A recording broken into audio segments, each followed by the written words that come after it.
Yeah, there you go.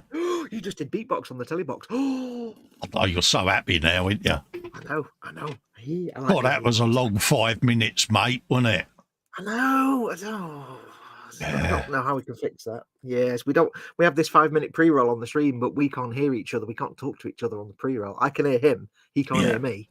And we just have to send abusive messages on Messenger to each other. It's normally degenerates into you're made of plop.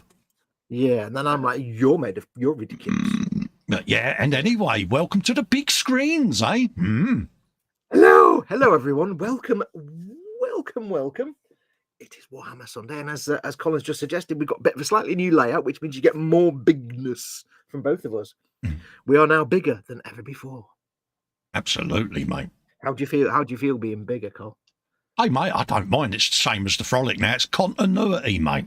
Cool. Hold up. I like that word. Yeah, grip the bench. That's because I seen the cliches in, and I thought I better start using posh words and that because yeah, you got these big long words that nobody understands. Absolutely, mate. But yeah. Anyway, yes, welcome one and all to Warhammer Sunday. I'm just adjusting my microphone. It's flopped a bit. I've got been droopy. Welcome to Warhammer Sunday, that time of the week when we crack on with some Warhammer goodness. Myself and, of course, my erstwhile chum and co-host, Festa from Festa 67's workshop. Hello, darling. Hello, folks. How are you? Hello, Fox. How you doing, mate? I'm not too bad, mate. Every time you ask me that, I feel compelled to go, I'm not too bad, mate. You know what I mean? There you go. Got to do the voice. I was reading out the quotes, wasn't I, in Orkness for you? But yeah. I know. It's like you just force me to want to do like a proper London accent, but I can't do it very well. Yeah. Your accent. Bless you. I wish I could switch it on. You hate it, and I'm like, yeah, I want to do that. I want to do that. Stefan says, do you know plop is a Swedish chocolate? No, I didn't. Give me that Swedish chocolate. I'll show you plop. After See what I did there. The cliche says Colin used a big word. I know, mate. Yeah. When it, eh? Big words. Yes, so welcome one and all. We're a bit later than normal. Apologies, we're a bit later than normal. As always, I'm blaming it solely on Mama Wolf. Yeah. Bless her, she takes forever to get up sometimes, and I can't start while she's not up and about. So there you go. But yes, we are here live. We'll go for a couple of hours, probably won't go too late tonight.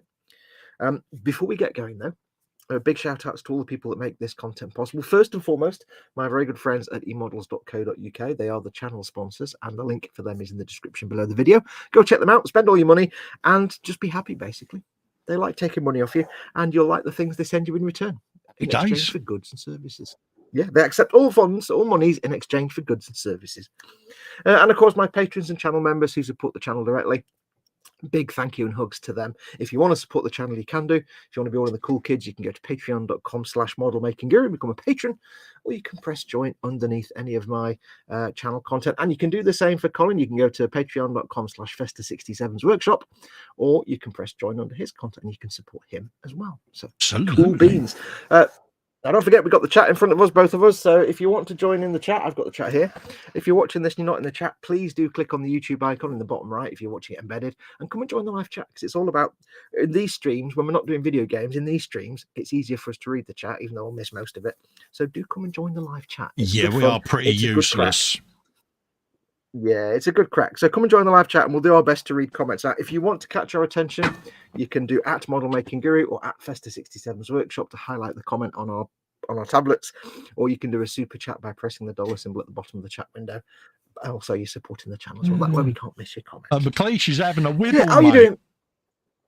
Is he now? Yeah, he says, oh, I see how it is. It's Ridicule McLeish week. Okay, then. First work, then family, now here. I see how it is. You can go off some people. Wibble. Good wibble, mate. Were we taking the mickey out of him? I don't know. I was, yeah. When we were ridiculing him?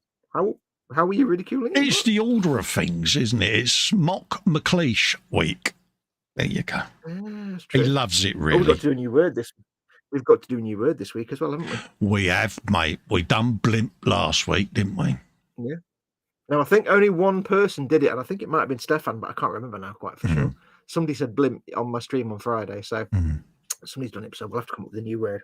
Don't let me forget that. Yeah. Anyway, how have you been, buddy? How has your week gone this week? Fine and dandy. Ups and downs, ins and outs, as you well know. And we got here for the Sunday streams, didn't we? So yeah, just about. It's just how things are at the moment. A little bit rocky, but I'm doing my best to try to stream as much as I can at the moment. So. Oh, I'm all right, mate. This week, have you been productive this week? Yeah, I did a lot of CAD stuff upstairs, didn't I, on the MacBook? I've done some video editing. I've done some 3D printing. I've done some designing. I'm about to film from start to finish how I do my CAD design of a Orc super cannon, or whatever you want to call it. Ooh. Cannon, I think it was. Yeah, you know, the old squig off big cannon-y thing. So, yeah. Boom tube thing. So, yeah, cool. Little things like that I do just to keep myself busy when I can't get down to the man cave. So, yeah, it's been one of them weeks of doing other things, mate. Lovely. Well, I've actually done some filming this week. You ain't, have you? Are you sat down when I said that? Were you I am. I'm gripping the edge of the bench with anticipation, mate. I know. I couldn't stream yesterday, so I got on with some filming, but I've been filming my Orc big track, which I will very carefully get over here. It's a Orc big track with the super cannon stuck on the back. Yeah. Which comes off, of course. Yeah, last I saw was the pictures of it being rusted up, was the last I saw. So, yeah, I like that. So I've got some dry brushed paintwork on it, and it's going to be, it's deaf school, so it's blue and white. Oh, I wonder what technique you use there, then, Fox. Let me think. I suspect it may have been exactly the same technique I used on the Stomper. Yeah. Because what I'm doing is, the whole aim of that video is I'm going to couch it along the lines of, you don't have to be an expert painter to get a Forge World model. Because some people think Forge World models are for experts. It's like, well, you need to have a bit more building skill, but you don't need to be an expert painter to justify having a Forge. And of course, someone might have ended up on Forge World this week, eh? Yeah. How did that happen, mate? I went to join the 24/7 Zoom chat hangout, and I'd forgotten that the last time I joined the 24. If you don't know, when our patrons and channel members, we have a 24/7 Zoom live hangout where you can go and it's offline, but you can go and join in and talk to each other. And I very rarely go in there. But the last time I went in, I ended up spending a fortune on Forge World. That was about, 8 months ago? Yeah. And I went in last week just as a one-off because I had to do some bits. I was building something and I ended up spending money on Forge World. I'm never going to go in that 24/7 hangout again. Yeah, it just turned into a conspiracy, didn't it? Show him on Forge World, Fox. You know you want it. I'm not going to... Well, 5 minutes later, he was on there. Well, we started off by trying to get Paul Lewis. Yes. He's like, what's the point of Forge World? I don't really paint figures. So I said, Forge World is not just figures. Oh, yeah. 20 minutes later, yeah, he's bookmarked the Tau Manta, isn't he?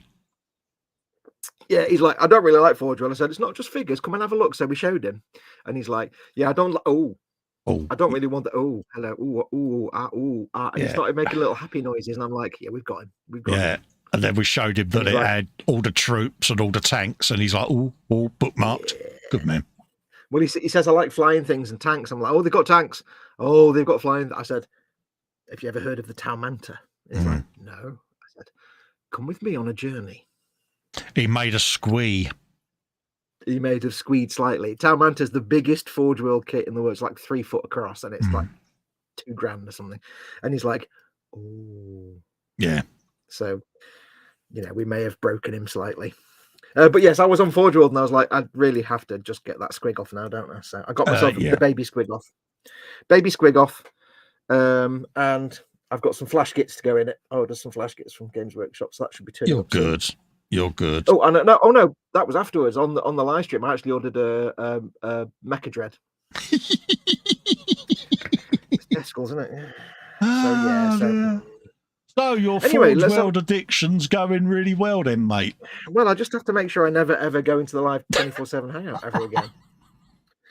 So if you're a patron or a channel member, you can go in there, but you'll never see me in there ever again. So yeah, he goes in once a year, and we spend all his money on Forge World. Yeah, it's not good. It's not good. I'll quickly whiz through who is in. We've got Panzer is in. Panzer Cat says hi, Fox hugs, and to all of us. Festa hugs as well. We have Andy McLeish, of course. We know McLeish is in. He says blimp. So I didn't see that. So he said blimp as well. So there we go. We have EC Idaho, who Colin told me before we went live. He said he started reading the chat out, and I'm like, he's like, why am I reading the chat? We're not even live yet. Yeah, I was reading who's out, and I was doing it all proper, and I'm waving to the camera. Oh, hello. He's like, we're in the pre-roll, dude. Yeah, and I'm like, we're not even live, are we, Burke? No. Stefan Last is in, so welcome to both of you, EC and Stefan. We have Graham McRobert is in. All right, Grum. Graham. We have Jeff Light pops in as well. Good evening, Fox, Colin, and everyone in chat. Darren Edmonds is in as well. Hello, everyone. Yeah. And Darren Edmonds says Goombay. Yeah, the Goombay dance band's #1 fanboy. He's sitting there in gold llama as we speak, mate. Oh, gold llama. Yeah, he's there. He's giving it the old. He's talking to the camera, and he's doing that creepy I'm talky the #1 bit. Fan. Yeah. He's the #1 fan. He's got one of those bald afro wigs on, isn't he? A bald afro wig. How do you do a bald afro? Like the matey out the Goombay, where he's got the old slice of spam in the middle of it, isn't he? I can't. Thankfully, I blanked the video out, so I can't. That means you're going to have to go and watch it again now. No. Anyway, Kevin's in. Evening, Fox and Colin. Hello, Kev. How you doing, geese? Hey, Kevin. Welcome, buddy. Welcome.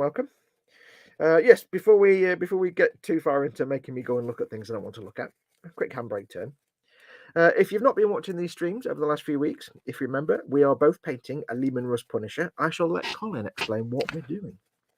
Well, it's part of the educated Festa special. This is. It's not Fox telling me how to paint. It's Fox getting fed up with me asking him how he achieved certain effects. So, yeah, we've kind of mirrored each other as best we can with this little build, and as you can see, we have two quite similar builds on the bench. His is obviously a lot better though. Oh, shut up. They're both as good as each other. We got the little Leman Russes there with the wee stripe on the front and bits and bobs. Mine's got a really tiny turret, look. Yeah, it's got a little turret with bendiness on there. Yeah, so we got all of that going on. We've been rusting up the tracks the last couple of weeks. I stuck my sandbag on because if you remember last week he was asking me whether I'd done a sandbag.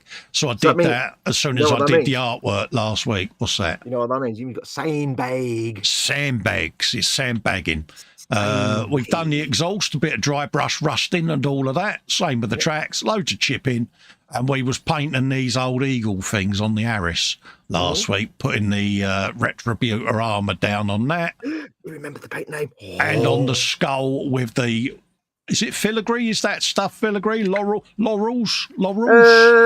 Wouldn't count as filigree, but yeah, the little laurel-y... Yeah, laurel-y thing, yeah. I don't know where Hardy is, but we got the laurels on there. I'm impressed that you used the word filigree, though, because that's quite impressive. I know. Big word there, Andy. Filigree. Filigree. Nice. Filigree is a real Ponzi thing as well, so... Yeah. I'll put my pinky in the air. We did a bit of filigree. There you go. Filigree. And that's it. Yeah, there'd be death faces on the side of the guns where the bullets go in. Look like Eddie out of Iron Maiden, but Fox wouldn't know that. Yeah, so that's pretty much where we are, mate, isn't we? Yep. So we're on details now this time because we've done quite a lot. Hyper detailing, mate, isn't it? Well, it's not really hyper detail. It's just the basic. I was trying to big it up for you, mate. I know. Hyper detailing would be that you'd go real into your las rifle and you'd paint on like individual fingerprints, but you'd have to shrink yourself down to the size of a grain of rice. Yeah, we'd have to be an incredibly small man to do that. Tiny man, tiny little man. So we've got lots of bits to paint. But yes, I'm not showing him how to paint. I'm showing Colin how I paint, so that he can take all these different techniques from me and other people that he's learning as he's going along and have them in a big bag of things to know, and he can try different techniques. And have it in my repertoire and armory. Did you just say repertoire? I did. Oh, I know. I'm just going to make sure that is Barry's tea in there and not Earl Grey, because I've gone a little bit posh, you know. If it's Barry's tea, I'll be most impressed. It is Barry's tea, mate. Oh, good lad. Good lad. Yeah. Good lad. I'm glad you're on the Barry's tea. That's my fault, but it's worth it. Yeah. Here now. So what we're going to do, as you can see so far, we're both looking very similar. Basically, Colin's just following what I'm doing, and he's done very well so far. If you get a chance, go and look at the photos he put up in the Boom Hut or in his group, the workshop. I'm trying my best, you know. It's having a good shooter, but yeah, look, folks, look, we're not doing too bad, are we? Yeah, Darren Edmonds says hamster dance. Yeah, I may have been doing beatbox earlier as well. He was. I've got a recording of it. Yeah. Well, you've done it on the stream now anyway, so people can record that. No, so today we're going to do details. Now, before we do, I have a new toy to show you. I'm not sponsored by these people. I just wanted to show you. I have a magical device. Oh, what we got? It's the Green Stuff World water pot thing. You know, because the only reason I've got this is for live streams, because, you know, like I'm doing like a load of painting, I'll do some metallics, and then I have to go and change my water pot. I have to go in the bathroom and change that. And it's like I have to go off for 2 minutes and change all the water. And it's a pain in the bum. However, I've got this hamster bottle thing here and a little channel with a little recess here. And what I do is when I've done my brush, I just go. And it drains it away. And it refills, although it's at a funny angle, so it's not quite refilling. Yeah. I'm mightily impressed. So I don't have to keep walking off to change me thing water every 5 minutes. I am really impressed with that, I must admit. Yeah, it's laziness. Is that in your Amazon shop? No. Of course, yeah, it's Green Stuff World, and it's direct, isn't it? Yeah. Yeah, it's direct. It came from Spain. Yeah? Yeah. I nearly broke it when I put it. You have to assemble it, and I nearly broke one of the little things off the end. Oh, God, you did, Matt. Hold up, you did manly assembling. Yeah, well, you've got to put the pushy down thing into the rod that it goes into, and it's got a little T-junction. Oh, dude, I'm so proud of you, following instructions and everything. No, there were no instructions. No instructions. You used your grey folds. I used my folded brain parts. Yeah, I know, it's amazing, isn't it? God, they grow up so quick, don't they? So quick. I know. You're just aghast now, aren't you? I am, mate. I'm pinching myself. I am. Hey, you do that in your own time, not on my life. Thank you. Now, we're going to paint some sandbags. Yeah, or one sandbag on mine because I'm lazy and I've done one. Or we could paint the silver bits. Mate, I will go with whatever you choose to do. Let's have a think what silver bits we've got. Now, I know you've got a silver bit, which is your pintle-mounted heavy stubbers. That's the gun on your turret. Oh, right, yeah. Now, what we can do is I've only got the whip antenna and a couple of las rifles strapped to the side of the actual tank. I think that I need to do in silver. I don't think I need to do anything else in silver. Well, them other ones that we've got on the clips, they're whatever guns, aren't they? Which ones? Them ones. Are they silver? Oh no! Oh, sorry, I forgot about them. Yeah, they're the actual proper weapons, aren't they? Ooh, hello. On these, we both got the same ones. So on these, what have we got? We've got the 2 melters, and we've got the big plasma. So I think what we can do. Tell you what we can do. I've got a couple of las rifles. All right, yeah. Now, you haven't got any las rifles like stuck on, have you? Like stowed baggage or anything, have you? I don't think. No, I've got some bullets. I've got a standard gun, couple of bombs, and a knife. What's a standard gun? What's that? It's in holster. You can only see the handle poking Oh out. yeah, like a las pistol type thing. Yeah. You can only see the handle. Handle. Got them guns poking out the arris of the turret. Them bad boys. So I think it's a bolter gun. Yeah. I've got a pair of them. And that's it, one, really. Is it the one with like the hole in the side of the barrel? Yeah, it's got a hole in the side of the barrel, mate. Yeah. Yeah, it's a couple of bolters. Okay, well, what we can do, let's get the lead belcher on first. So I've got a couple of las rifles. I've got the turret weapons. And I've got, the mounted weapons. And I've got, there'll be other bits we paint later on, but for this is just the big bits. So I'll do those. For you, what you want to do is you want to paint lead belcher on the bolt rifles on the back of the sponsons. Yeah. Now, what you want to do is, I mean, it's up to you, but what most people tend to do is paint it lead belcher. Yeah. But then the casing is actually the same color as the tank. Oh, right. Yeah. Yeah. So have you actually painted it the tank color to start with? Or is it brown black? I don't know whether they're tank color or not. They're not. They're not far off. You can do the casing a completely different colour. Yeah, I could redo them. It was a Skaven Bite and Mechanicus Grey, wasn't it? Well, tell you what. I could also show you. I could show you a cool technique, which I can't actually do myself. Go for it. But I can show you. So those bolters, paint the whole bolter lead belcher. Yeah, we'll do. Not the bit it's stuck into, the column, the tube thing it's on, but just the bolter. Yeah, itself. just the bolter itself. Yeah.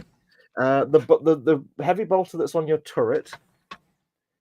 If you paint that and the blade sticking out the front of it lead belcher. Yeah. I can't see it, but I know the people can see it. Yeah. But keep the casing, because you've painted that kind of tank colour, haven't you? The casing on that one is still black.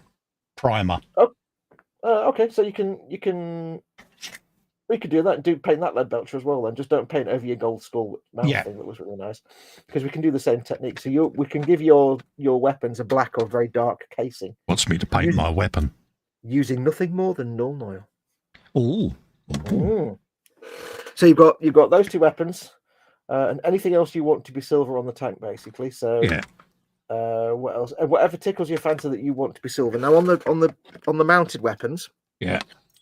I would say, I don't know if you can see. I'll zoom in so people can see it. Do you want me to put your full screen? No, I'm just saying doing it so you can see. Let me just zoom in so you can see if I can zoom in. No, it's not. Let me zoom in. On the weapons, I would say you've got on the melters. You've got, if I can find a pointy stick. Pointy stick. Boom, boom, boom. You've got a little bit there where you've got these hose parts here. Yeah. You've got a little bit under there where they go into the little sort of tube bit. Yeah. Paint that silver. What, lead belcher or? Yeah, lead belcher. Yeah. You've got this square bit at the back, if you can see it, because I'd consider this and that bit the casing. So I'm going to leave that body. Oh, right. Yeah. So that little square cutout bit at the back. Yeah. Paint that lead belcher. And on the other side, the little bit where those tubes go into, there's two little round bits there. Yeah. You can see those. Do them lead belcher. And then you may as well paint the whole of the muzzle lead belcher. We're going to do that a gold colour later, but you may as well, because we want the bit before the muzzle. Yeah. The little recess bit. So you may as well paint the whole thing lead belcher. Just lead belcher, yeah. On them. And on the plasma weapon, it's up to you, but I'm going to paint the little bit with wires coming out on the back lead belcher. Oh, right, yeah, the canister thing, yeah. Yeah, the square bit that the wires go into. Yeah. And just this little bit of trim that's around the muzzle, and the rest is going to be a gold. So again, just paint the whole of the muzzle silver for now, because we can repaint the brass bronze colour later. Right, okay, yeah. And there's a tube underneath as well. The bit the tube goes into at each end, just paint that lead belcher. Cool. Because then the rest of it's casing. So lead belcher is the first colour of the day. No worries, and then mate. Whatever other details, I mean, you don't have to follow that exactly, but whatever details you think should be silver. But I'm going to show you a cool way to paint weapon casings. That's you're good, you are. It's slow, a bit like me. It's slow, but awesome. Nothing wrong with that. It's very much like me. Slow's our middle name. Slow but inoffensive. So I've got my wet palette for metallics. So have you had a good week, dude? Yeah, not too bad, mate. Not too bad. What's the best meal you've eaten this week, would you say? Oh, mate, it's got to be bangers, mash and beans. Oh, bangers, mash and beans. Got to be, mate. Wins all day long with me, mate. Talking of belly and bench, what's in the belly, what's on your bench, and what is your beverage of choice, folks? Yes. I had a filthy kebab the other day. Look at me. You had a filthy kebab. Filthy, dirty kebab. Well, I meant to. I ordered it from a local greasy takeaway. Yeah. But I made the mistake the other day of doing a couple of weeks ago doing their kebab, but their supreme kebab. Oh, right, yeah. It was just they deliver it to you. It's so big they don't even deliver it to you folded up. It's just an enormous dinner plate sized pita bread, naan bread, just flat with all the crap on top. They don't even fold it. It's like, wow, that's going to be a challenge. Yeah, that's a proper one, isn't it? It was significant. Let's just say that. Yes. So. Yeah, we had a Mackie D during the week as well. Oh, yeah. Didn't have a Mackie D this week. Yeah, so it was like, Mackie D. So it was like, have a bit of that. Mm-hmm. Now, the trick with lead belcher, by the way, for people viewing, you probably know this. By the way, folks, if you've not seen one of these before, if it sounds like sometimes I'm saying really patronizing things to Colin, like how to use a paintbrush, don't think he's offended. I'm explaining it to you guys, viewers, as well as Colin. So some stuff yes. you know. So I'm always explaining it for him as well as me. Now, on my las rifles, I'm going to paint the silver parts, but I'm not going to paint the casing because I've painted the casing the tank color. Yeah. So I'm going to paint the silver bits and then I'll do like a wash over it all later to make the casing a little different from the hull, but it means I don't have to repaint it basically. Yeah.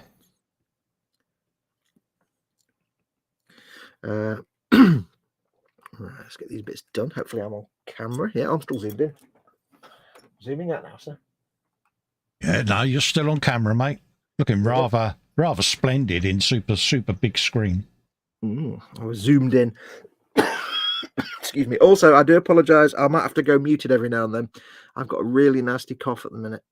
Oh, lamekins. Thanks to my medication, so. Oh. Not ideal.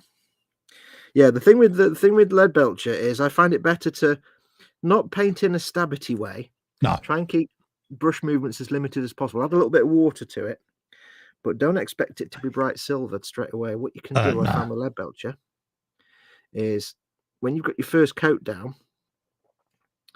I've just got silver on my casing there.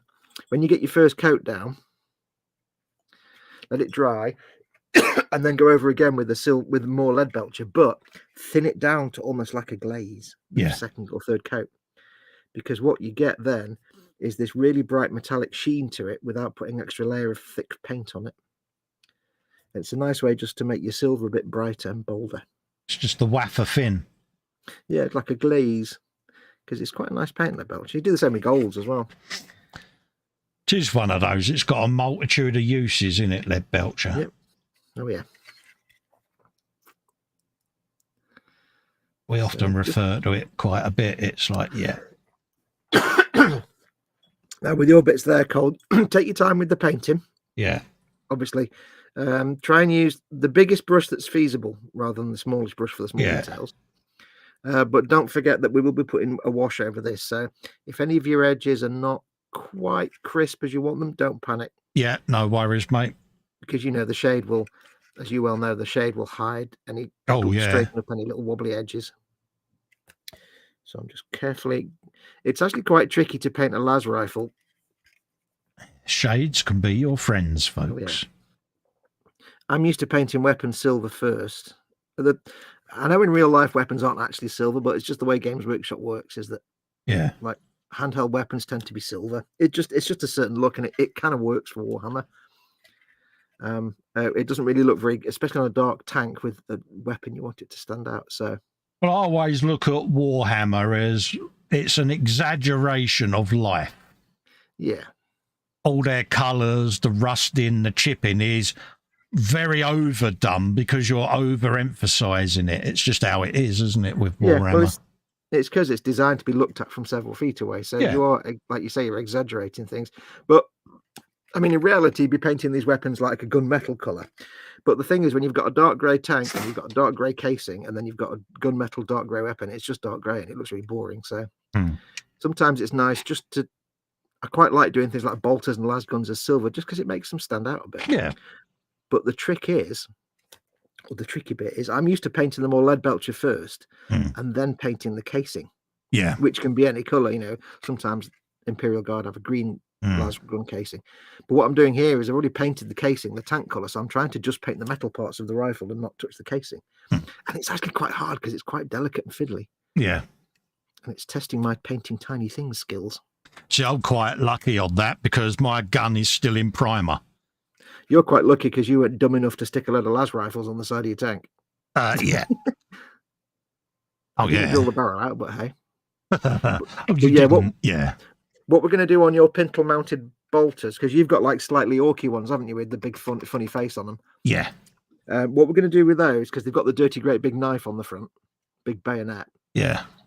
You're going to paint them all lead belcher, but we're going to make the bayonet look like a different metal to the rest of the weapon. Yeah. With your shades, we're going to, because if you just do them lead belcher and treat them both the same way, the weapon and the blade on it, yeah, it's a bit boring. Yeah.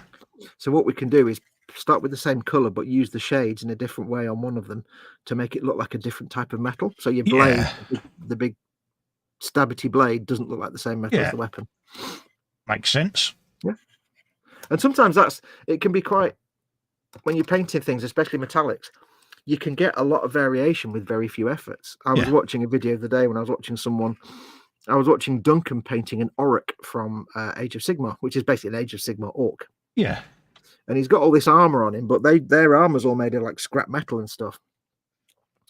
So what he did was he painted it all lead belcher. Yeah.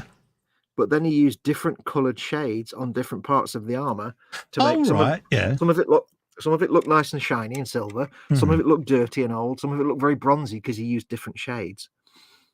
And it was all just lead belcher with different shades on it. And it was I watched these, is it Rotius, whatever you want to call it? Rotigus, that's it. Yeah, him. I watched that the other day. It's good. Damn, he's good, isn't he? Did you like it when you giggled when he had to say nipple? Yeah. It was like, yeah. Just the way he went. He was like, now we're going to paint the nipple. He was like, oh, bless him. It's just a little giggle as they're cutting away. It's like, that's just yes, I thought you'd find that helpful. For you. He is bloody good. If you've not watched Duncan Rhodes, folks, you should go and see it. Yeah. You should go and watch his stuff because I'm transfixed whenever I watch him. Mm-hmm. One, because he's got that he's got that nerd about him, hasn't he? You know, and he's just that person who's locked away in a room painting in his own little Warhammer world. But he's so talented. I've got to tell you. Yes. I'm finding painting these las rifles really easy. Are you? Painting the silver bits. I may in the future change the way I paint las rifles to paint the casing color first, and because it's actually the design in such a way that it's not hard to paint the silver bits without getting paint on the casing. Yeah. I never realized that before. Although they're not actually being held by a person, so that makes it more tricky. Yeah, that makes it. Yeah. Yeah, but we'll see. Yes, I thought you'd find that Rotigus Rainbringer quite handy for your. Oh yeah, because I've got the big gluttony, the whatever you want to call him, hungry one, or the demonic. Yeah, hungry hippo. Yeah. So yeah, massive help, mate. It's certainly given me some inspiration. Food for thought. I was quite surprised because I always look at those big I can't remember what they're called now. The great and clean one type. Well, no, Nurgle's the god, but they're I think they're like great. I don't know if there's a name for that type of. Yeah. I know there's one called the great unclean one. Those kind of big things. Yeah. And I've always seen them as kind of green, but he's painting them like he starts off by painting them kind of bone colors and then bringing the green later, and it's like, I mean, I was thinking along the lines of, 50 Shades of Green almost, and Yeah. seeing he does, that, like, it's totally transformed it. yeah, because he does Xandri Dust as a base coat, Yes. and then some other light colours and character, but then he uses green shades and green contrast paints to just bring green into the shadows. It's almost like he's just doing the recesses and shadows with the green. Yeah. And it really is effective, though. Yeah. It does make it give this kind of like bilious, plaguey look. It's like, I never thought of doing it that way. I was mightily impressed. It certainly changed how I was going to go about painting it, because seeing that is like, so much so I'm actually going to be printing a second one. Ooh. Yeah. So you would be printing a second one. I know. Scary, isn't it? I know you are. I mean, it is. See what we did there? Git. Yeah. You know it. I do. I know it. I accept it. Knowing and accepting are two of the things. Right, so I've done that. If you've got a whip antenna. Yeah, I've got a couple of them. I tend to paint. You've got all this wiggly stuff at the bottom. Yeah. I just tend to paint the long straight bit silver. Yeah, leave the wiggly bit as is. Yeah, and keep the square bit on the end. Paint just so basically the tube is silver, but the clampy bit on the end is maybe the same body color. But you can do it how you want. Yeah. It's entirely up to you. You're a tube. You're made of tubes. Now that will take a couple of coats on the antenna, because is that 2 thin coats? See what I did? It could well be, yeah. Well, that may be copyrighted.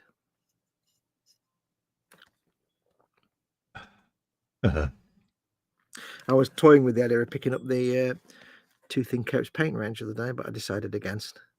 Yeah, I've heard good things about it. Well, it's tempting. I thought, well, it's 60 colours, and I can fit 60 colours in just one of my little single drawer units, and I've got one free with nothing in it right now. I thought, I don't really need 60 more paints. I don't need more paints just yet. Yeah, but we are model guys, and we can never have enough paint, can we? No.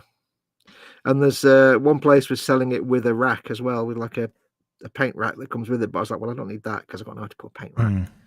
But my little Hobby Zone 3 drawer thing can fit 60 paints. I'm like, ooh. Give me a chance to 3D print another paint rack, wouldn't it? Yeah.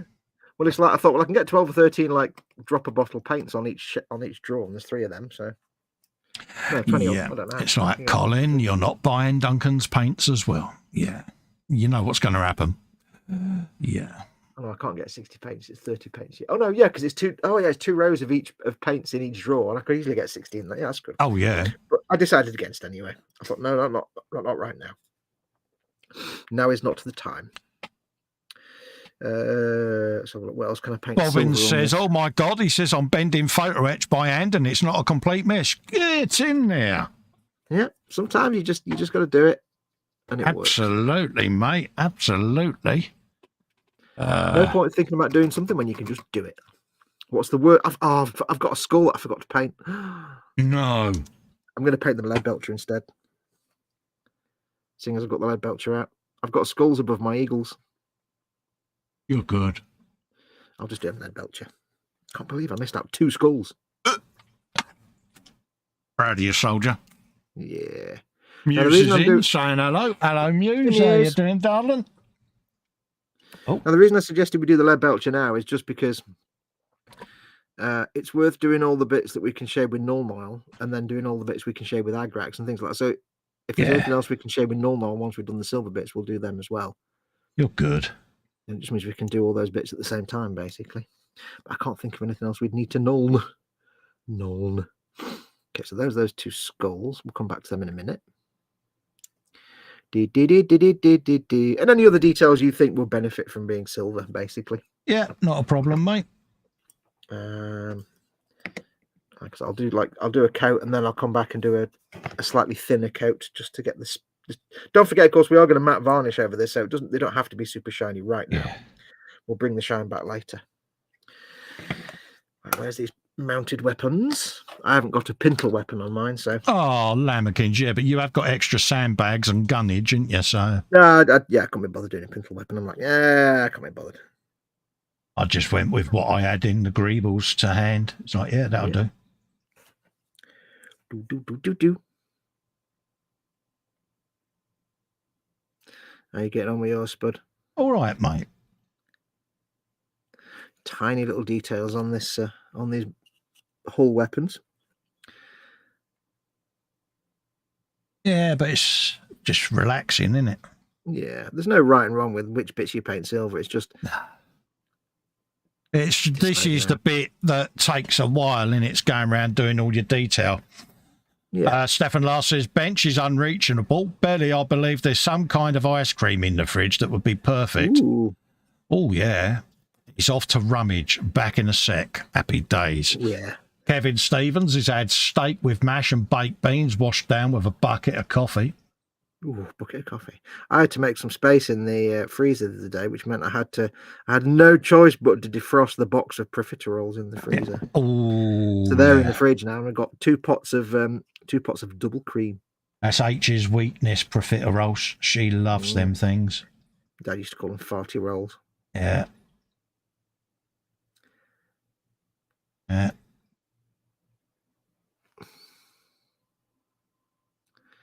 Yeah, anywhere time you've got like a piece of piping or tubing that goes in, it's got like a brace that it goes into. I tend to paint that silver. Yeah.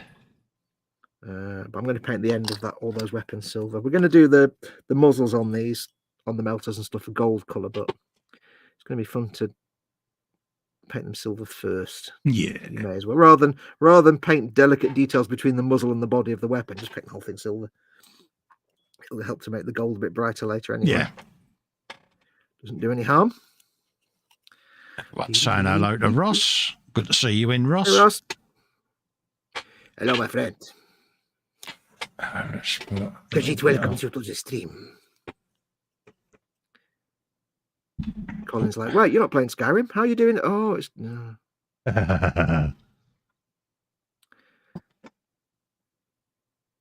You might not know, but for a long time when I used to do my Skyrim stream and Colin was watching, he'd think that he didn't realise that it was me doing a Khajiit voice. I know. He thought my character was actually saying stuff, the guy I'm playing. I need to get out more, don't I? Yeah. He's like, wait, that's you doing that voice. I went, yeah. Oh, I thought it was the game. Now these like ribbed tubes on the bottom of the melters, the two melter guns we've got. Yeah. What I'm going to do, I'm going to have the tubing to be black, like black rubber plastic. Yeah. And I want the little straps around them to be silver, but I haven't actually painted them yet. No. So what I'll do is I'll just paint the whole thing silver. Oh, right. Yeah.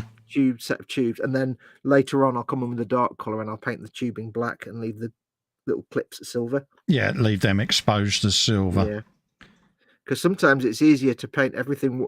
If you've got something that's color A and it's got little trim bits that are color B, sometimes it's easy to paint the whole thing color B. Yeah, just block it out and go back and yeah. It's like Tempesta Scions have blue armor with little gold filigree. There's a word for you, filigree. Filigree. Already done filigree today, and I know. And it's actually easier to paint them all blue, to paint them all gold, and then paint the blue armor in place than paint all the raised filigree details gold. Just the way it is sometimes. So I'll paint the whole tube silver, but then I'll paint the actual. I like to think of it like it's a bit like a washing machine tube. Yeah. So yeah, basically a flexi hose, isn't it? Yeah. So it could be metal, or you could leave it silver, or it could be like a plastic thing. I'm gonna make it a plastic rubbery thing. It could be metal, but I found that boring. So there we go. So that's that bit. I'll paint the muzzle in a minute. Have you done your hull weapons yet? Because I'll show you mine when I've done it.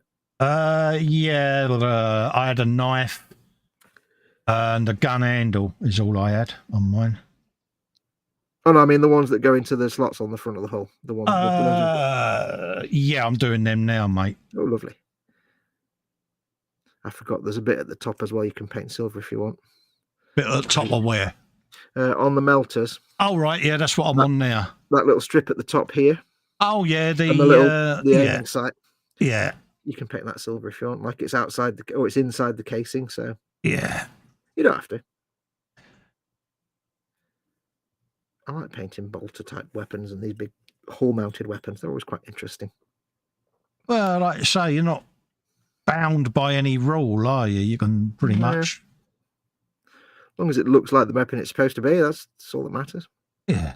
I like the fact it's a hull-mounted weapon that's like there's nobody looking down the barrel of it, but it's got like a iron sights on it. Yeah.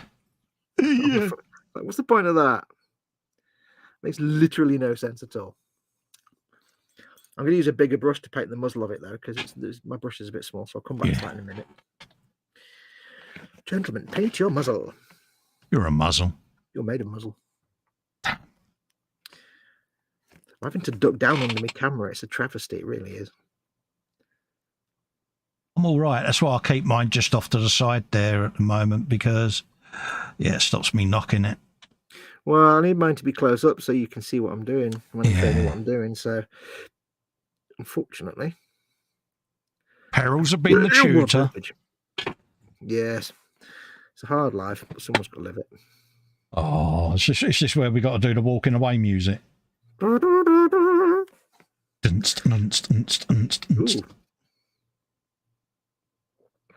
Now, the big wedge bit at the end of your mounted weapons, where the wedge goes into the bit of the tank. Yeah. It's up to you if you want to paint that silver. I might just leave mine dark grey or just paint them black. Yeah, almost have it in a shadow, you mean? Yeah, well, they're not really visible anyway, but then, you know, yeah, you can see the front of it. So it's up to you what you want to do with that. You could just leave them whatever the colour now, because they'll be inside the... Yeah, they'll be out of the way, won't they? Yeah. I just said receptacle. Receptacle. Do you like that word? I did. It's a good word. Was it a moist receptacle? Oh, I can't move the microphone right yet because I'm just painting. Damn it. Curses to you. Moist. I need to come up with the word of the week, don't I? Yeah. Receptacle. There you go. Right, the word of the week is cromulent. Cromulent? It's a made-up word from The Simpsons. Right. And it generally just means something is good or correct or makes sense. Like, you know, do you want fish and chips for your dinner? That will be cromulent. Yeah. Or if somebody says something and somebody says, that's not how you say that. And I would say, no, that's cromulent. It's fine. It works. It's correct. Oh, I'll have to remember that Monday then when you rip me for saying everything wrong then. Yeah, you can say, I think you'll find my pronunciation is perfectly cromulent. Yeah. That's this week's word. Is it e-models this Monday? Yep. Or did we do one last Monday? I can't actually remember. You and I didn't because we were rubbish. No, I was in with Chris. Oh, no, that's right. No, it was me and Ted that didn't do it last week because we were rubbish. You and Chris did, yeah. So, yeah, it's not this week then, is it? I don't know, is it? I can't remember. I'll have to look on their site. Was that the week before last? I can't remember. I don't know. I've lost track, mate. You know, I'm my like... brain's not really working properly. I'm useless, mate. Yeah, I'm made of useless. I'm insulting myself. That's not how it works. That pipe on the old, what's his name one? Is that going silver? Is that staying ordinary colour? What, this one, the plasma weapon? Yeah, the plasma weapon. What are we doing with that pipe? I'm going to make I'm going to make the pipe red just to make it stand out. Right, yeah, okay. And the wires on the other side, the little 3 wires. Yeah. You could paint them yellow or red or whatever you want to do. Okay, mate. Yeah, I didn't know whether or not we had said on that, so yeah. No. And we're painting the tip of it silver because it's going gold. Am I right in thinking? Yeah, paint the whole tip of all 3 of those. Done that then. Yeah, happy days. I'm going to paint those now, but with a bigger brush. Yeah, I'm just putting my second coat on my pintle gun. Remember with your second coat, thin it down a bit more than you would normally. Yeah, I got me water there, geese. Yeah, good lad. Not quite a wash, but just a bit thinner, just so it's because the last thing you want to do is put on another normal coat because then it just gets a bit brush marky sometimes. Yeah, it can look a bit GIF. I don't know what GIF biblical means. GIF. I don't know why I just said GIF. It seems like a. Are we talking word. bluey GIF? No, it's not. There's no such thing in bluey. There are words in bluey that you can use in real life. Had I have watched it all, I would know this, wouldn't I? Like, for example, trifficult. Oh, good word. Trifficult. Bingo, who's 4 years old, says she's trying to get some. She's got some tomatoes on a plate. Yeah. And she's trying to spear them with a fork, and every time she does, they just fly off the plate. And she's like, "Oh, this is trifficult," because she means it's tricky and difficult at the same time. Yeah. And everybody just takes the mickey out of her. It's a good word. It's quite adorable. Trifficult. Fluffy. If you do a fart, you've done a fluffy. Yeah. because there's a whole episode where they have a family meeting because Bluey accuses her father of fluffing in her face. Oh, right. Okay. And he's like, well, you know, a face is at bum level. It's really hard not to. What other words are there? Can't think of any other words they use right now. Yeah, but difficult. I like that word, difficult. It's tricky and difficult. Good word.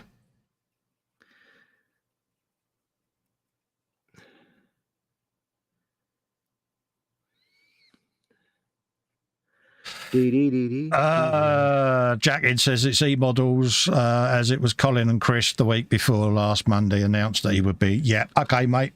So it is the week before. Has it really been 2 weeks since that? Cheers, Jackie. I'm getting a bit forgetful, love, as you know. Yeah. I didn't realise it'd been. I thought it was like last week. Yeah, for some reason When you said it, I'm like, wait, no, was that last week or was it the week before? What? Yeah, because Fox and Ted were off. That was it. Oh no, because this week what happened was I sent Chris a thing saying, "Are we doing Halo tonight?" Yeah. And Chris said, "No, because it's not Tuesday, it's Monday." I went, "Oh yeah, yeah." Because we do a Halo on Tuesday, and he's like, "No, we're not doing Halo tonight because it's Monday, you idiot." I'm like, Spud. Spud. Captain Spud.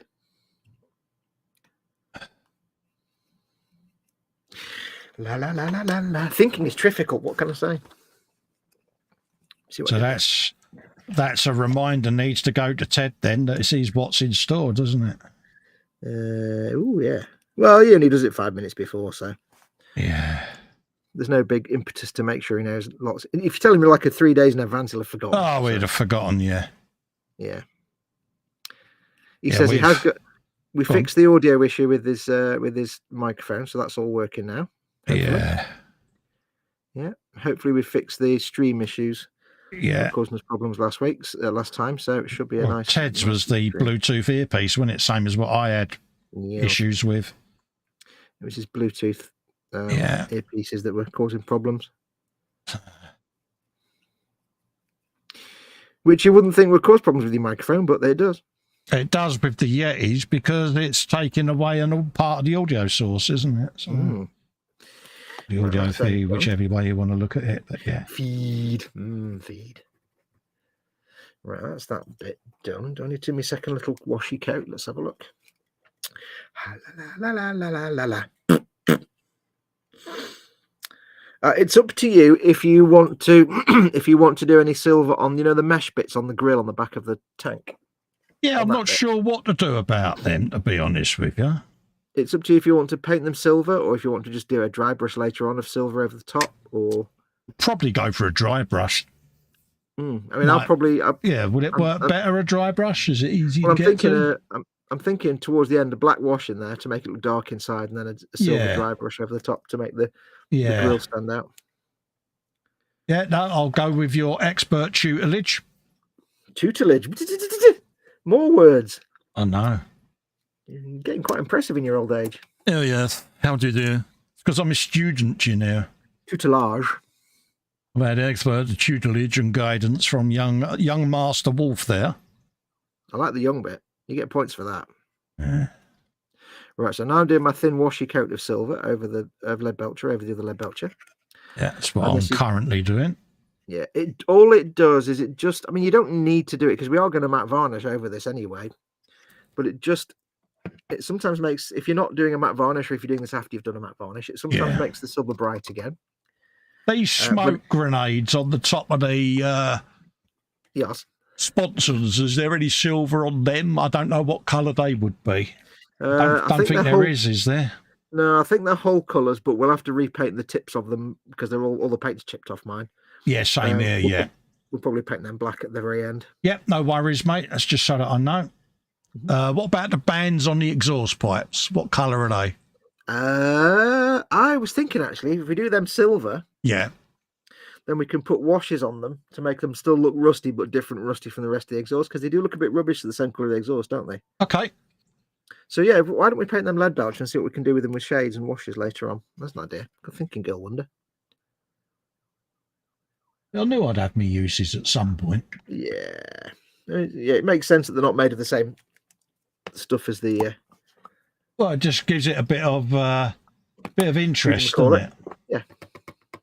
Bit of variation. Bit of contrast. Oh yeah, because what we can do is paint them silver, but then use all washes to make them look rusty and dirty, but in their own way. And like you say, plus it makes them pop out a bit from the exhaust. So the exhaust looks more, because they just look like molded details right now. Yeah. Because they're the same color. So doing it this way was a cool. correct Yeah, idea. it does make a difference, mate. Straight away they pop out. Yeah. They pop out like a poppy outy thing. Oh yeah. But yeah, so if you're doing a lead belcher, for example, if you're not going to be matte varnishing, but you've put some shades over the lead belcher or anything like that, or you want to just get more bling to them, do a more thin version of lead belcher over the top, like a wash almost. It may not make them lots more shiny, but what it will do is if there is any slight imperceptible grain in the lead belcher, because sometimes it does go a bit grainy, it's usually very good. It will just kind of smooth that out a bit because you're laying down a very thin coat of the metal particles. So it sometimes, if you're going to be matte varnishing later, it just makes your lead belcher look more smoother. Especially if you get into the bottom of the pot, because 9 times out of 10 you'll have a bit of congealed scuzz down there. And you'll go like that once. Why did I know that was coming?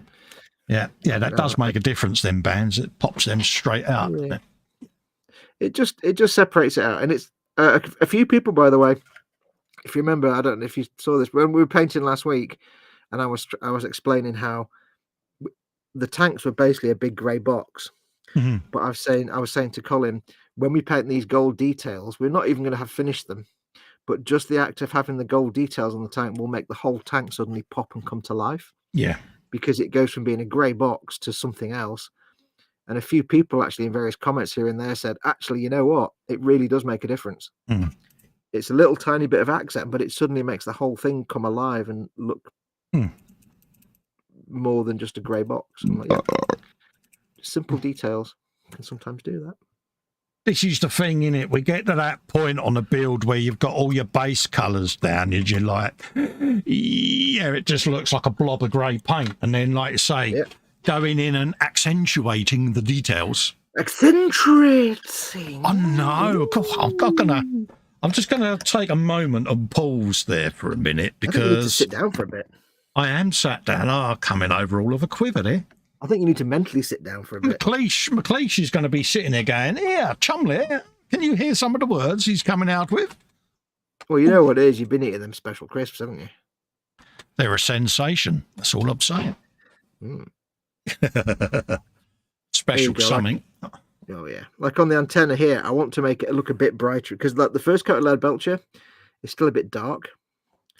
Now I want to make it brighter, but I don't want to put a second thick layer of paint on here because it's an antenna and it'll look rubbish if it's got a big brush mark layer of paint. So, despite the shaky hand scenario, a slightly more watered down layer of lead belcher is just enough to put some silverness on it without giving it much more physical thickness or texture. It's a good way to keep your paint layers thin. Does make a difference, doesn't it? Yeah, just get a little bit of shine back on it. And if not necessarily shine, it just makes it look a bit brighter without having extra layers of paint. Because lead belcher can be a bit dull the first coat you put on. So, okay, so that's that. Now my edges aren't perfect, but like I say, I know I'm putting a shade over these, so they'll hide any sins. How you getting on with yours, Spud? But all right, mate. I'm just going to put a wet coat over on the knife blade now. Oh, yeah.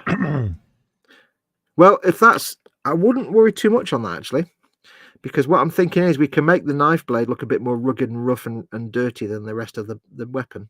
Okay. If you're on the pintle-mounted weapon, you mean? I'm on that one on the side of the tank at the moment. Bad boy. All right, there's no knife blade on that, is there? Oh, yeah. All right. Do that the same as your pintle one, then. Yeah. Yeah, it's a knife with a knuckle duster on it, mate. Oh, lovely. Excellent. Yeah. Nice. Yeah, we can make the knife blade look a bit more. Yeah, it's what's affectionately known as a bab. A bab. Yeah, big ass blade. Ah, I like that. It's a bab. Bab. Yeah, he's got babs over there. He's got babs. So we want to try and make the blade look a bit different from the rest of it. So if we if you do your glossy coat on the rest of the gun, but not on that, Yeah. and then we can use some different shades and washes later, just to make it look a little bit different. There you go. So you've got like one bit looks like steel, and one bit maybe looks like a bit like, say, stainless steel or dirty steel, or Yeah. It doesn't all have to be the same exact color. Oops. And it's funny how these weapons, these like hull-mounted weapons, just painting the silver bit on, they look so much more interesting now than they were just a grey thing before. And it just once you go away from one single colour of something, it just makes it come together. Makes it come alive, doesn't it? Yeah. Anyway, I've been talking far too much. You talk about something for a while. There you go, on the spot. I don't know. Anyone know who won the football? Oh God, don't do football. Don't do sport on my streams. I know. There you go. Yeah, it's your punishment for asking me. Talk about anything. Okay, yeah, I've been pestered. I say pestered. We was talking about CAD design, weren't we, the other week after one of these streams, and it's led me to start filming a complete scratch build of how I'm going to be doing my big Orky cannon thing for my squig off, because on my squig off I didn't get an outer, the big ass cannon. I got a body for it, and I'm going to be doing it almost along the lines of Owl's Moving Castle with an H. Not Owl as in Alan, but Owls as in Owls. Yeah, you're changing the scale of yours, aren't you? Completely. Yeah, so I'm pretty much, you're going to have to squig off. Then it's going to have a big ass, all over the place, big orc city type thing on its back with all kinds of cannons and guns and bits and bobs. Orc, not Orc the bird. Yeah, orc as in O-R-K, orc, not orc, H-W-H-A-W-K even. So yeah, you can't get the cannons from Forge World at the moment, so I've got to make my own. I'm going to design my own, so I'm going to film how I do it, just to show people how I do these weird things that I create on the 3D design software. So that'll be coming up for patrons and channel members first. I love the idea of taking your squig off and just changing the entire scale of it purely by just doing your own howdah on the back, by changing the howdah. Yeah, why is it going to be the wrong scale then? Well, no, it'd be a brilliant idea if you're going to make it look like. Remember, I'll send you the link. When you're going to make it look like an orc will be that big, kind of thing. I think because it's going to have dudes on it and all of that lot, because I've got all of them dudes in I that I've got to paint. So you're keeping it at the normal. I've got you then. I thought you were. Right, okay. No, I've got, what's them sets we bought? I've got all of them figures to paint, so they're going to go in it. The battle boxes and stuff. Yeah, it's pretty much, it's going to be a one-stop solution to store all of them in, mate. So it's like happy days, isn't it? There is that. Oh, right. Brilliant. Yeah. Jackie, yeah, it's another one of my predictions, Jackie, isn't it? I'm doing well. Do you want some lottery numbers for next week, love? Yeah. Are you still painting? Have you done? I'm done, mate. Yeah, I was just reading out chat, mate. Oh, no, cool. Right, we'll give it a minute for the silver to dry, because I've just finished mine, so we'll give it a minute. Yeah. Let's have a look at chat and do him. Ninja, Scale Model Ninja says, Belly, homemade chicken curry, bench 172nd, Catalina Black Cat, Lord Celestant, Age of Sigmar, and a 148 F14A Tomcat. Wicked Blue as a drink. I didn't know. Not been doing a lot this week then, Ross, no? Darren Edmonds says, bench, nothing at the moment. Belly, salmon with cheesy potato croquettes and corn on the cob. He's gone all posh now and all with his salmon croquettes. Oh, salmon croquettes, eh? See, I'm a bit part, oh God, McLeish, is he still in? Yeah. I'm just worried if I blurt this out, everyone's going to mock me, isn't they? It's too late. I've sown the seed now, isn't they? You've set the stage. You've built the little corner in which you. I'm just going to sit here and I'm a bit. What's that noise? Yeah, I'm a bit partial to a prawn vol au vent, mate. Yeah, I know, isn't it? Yeah. Whenever we've gone to weddings and that, and they're out, I'll take it to vol au vent's the little pastry round thing in it, stuffed with. Little tiny, Mate, honestly, I can neck a plate of them bad boys, mate. I'm like proper bad, yeah. When I was at secondary school, one of the things they used to have on the menu most days was, like, sausage and chips and that kind of stuff, whatever. But there was always vol au vent. And they were really nice because they were like that kind of creamy chicken chunks that you get in Yeah, they're proper, isn't they? It's like, whoa, have you a bit of him? Yeah, a bit of the old vol au vents, yeah. Of that. I know, sorry, mate, but, yeah, what can I say? Darren Edmonds says, I love the idea of taking your squiggle for yeah, I at risk of saying the obvious, I don't want to get too carried away with it, but I've just got this vision. This vision has entered my brain folds, and it's like, sod it, I'm going to go for it. So, follow your vision. Darren also says, as you know, I can't help Googling things you two say. I have found cromulent is a real word. Oh, is it? Yeah, I think it was made up in The Simpsons, and it just became actual real world after that. Everybody started using it. Mm-hmm. There you go. See, now what you need to do, Darren, is Google liquid gold, dance yourself dizzy. That's what you want to Google.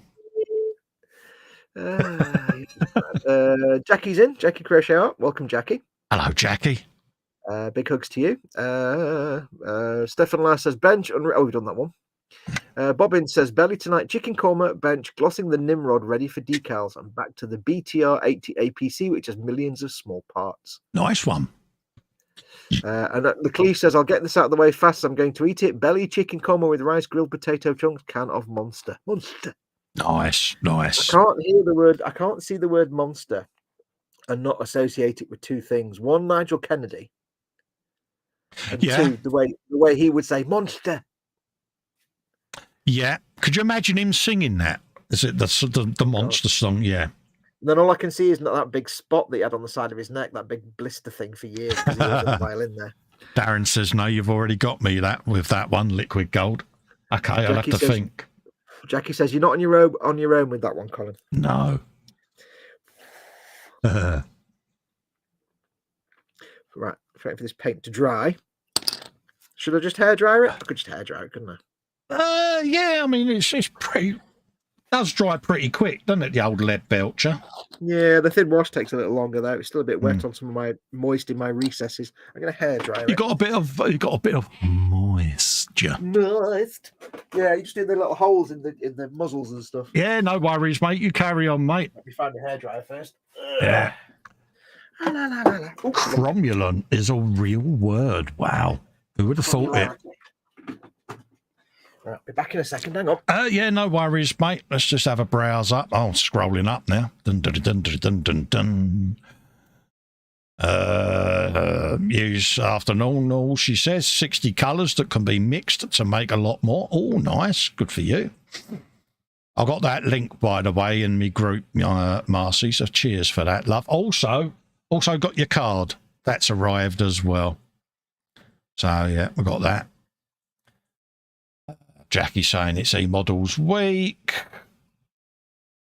Yeah, I'm looking forward to doing that squig off, to be quite honest with you. It's one of them. I need to sit and get all the bits and pieces measured up and designed and that, and then it'll be ready to start assembling it in sub-assemblies.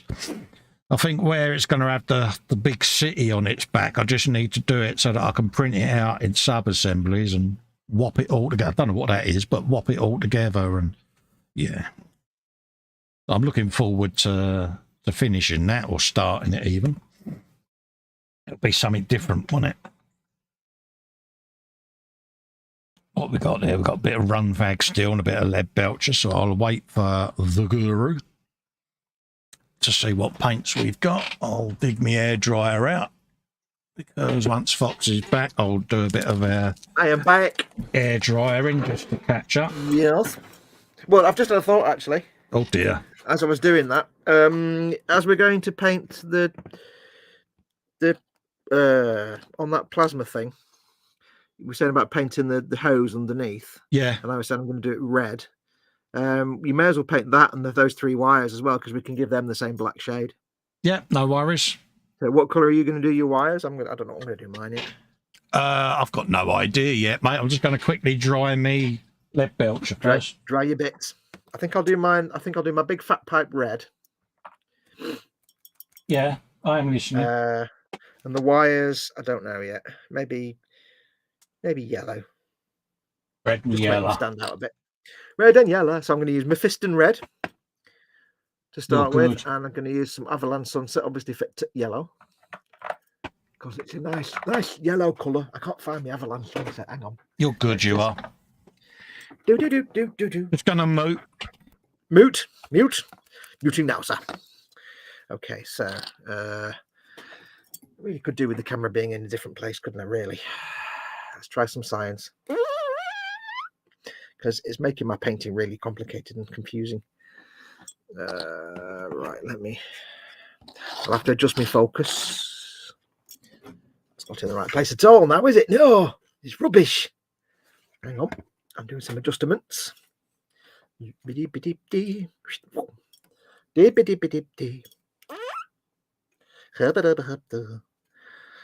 joy of having an actual gimbal and not anything else. Right, that might work better. Ow, ping, that was my wrist. That might work better. Let me make sure it's in focus though. Focusing now, sir.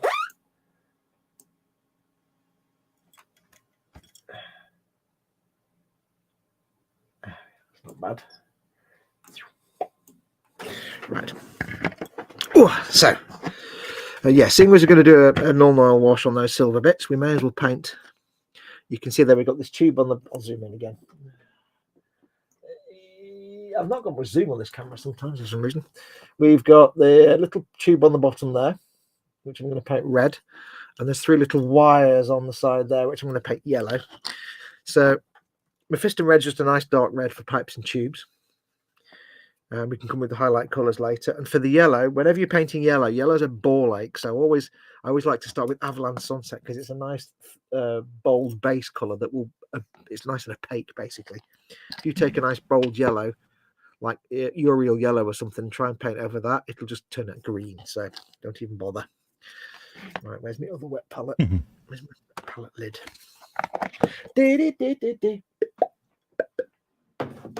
Hello, Mama Wolf. Hello, Mum.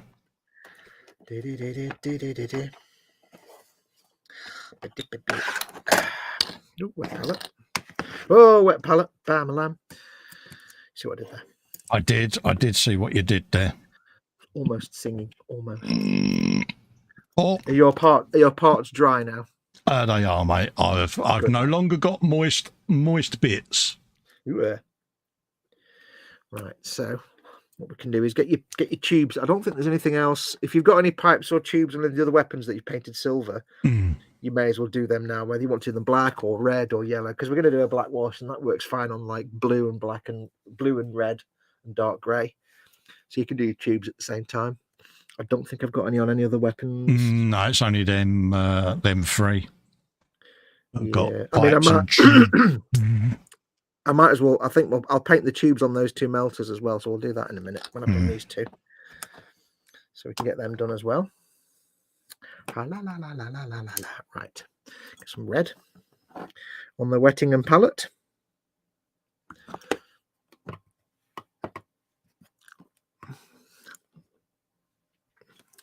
So we've got the big fat tube on the bottom. Big fat bottom tube. You're a big fat bottom tube. I've moved my camera so I can actually see what the hell I'm doing and not have to be ducking under the camera all the time. Oh, you're good, you are. Because I've got a stiff neck today, so I don't want to be. Oh, lamekins. In agony. You got stiffy necky wecky. I get steady now. That could have gone wrong. I know. I had to reel that one straight back, mate. Yeah.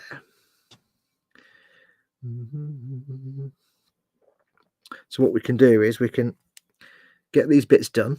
Yes. Get a normal oil wash on the silver parts. We can then highlight the tubes and pipes, because that won't take long, because they'll be darkened down by the normal oil. We can give them like a 3-dimensional look, only a simple one. And then see where we are. See what's next after that. I shall paint those yellow.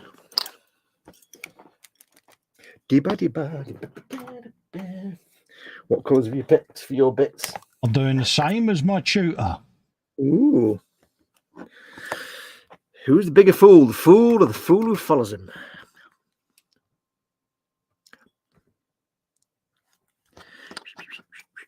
At the end of the day, it's... For these little tiny wires, I'm going to go sideways with the brush, side on, because it's easier. Yeah. I'm just going to lightly run them over the top. And one of the tricks you have when you're doing stuff like raised details, if you know you're going to be doing like a wash over the top, like a shade, you don't have to worry too much about making sure you get all the vertical edges. If it's only very fine raised detail, there's some merit to simply making sure you get the paint on the top surface, and then the shade will collect around the edges and hide the edges anyway, darken them down. So you don't need to worry too much. If it's a very obvious, like massive raised surface, like it's, a few millimeters high, then you'll probably have to paint the edges because you can see that. But for little bits, you can get away with just painting over the surface, and then that's the beauty of the shade. It will hide the vertical bits. That's why you don't need to worry about edges being perfectly crisp and straight, you see.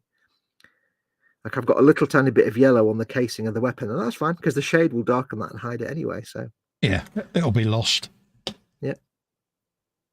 So we've got a little yellow wire there, which looks really obvious now, but it'll be nice when it's shaded.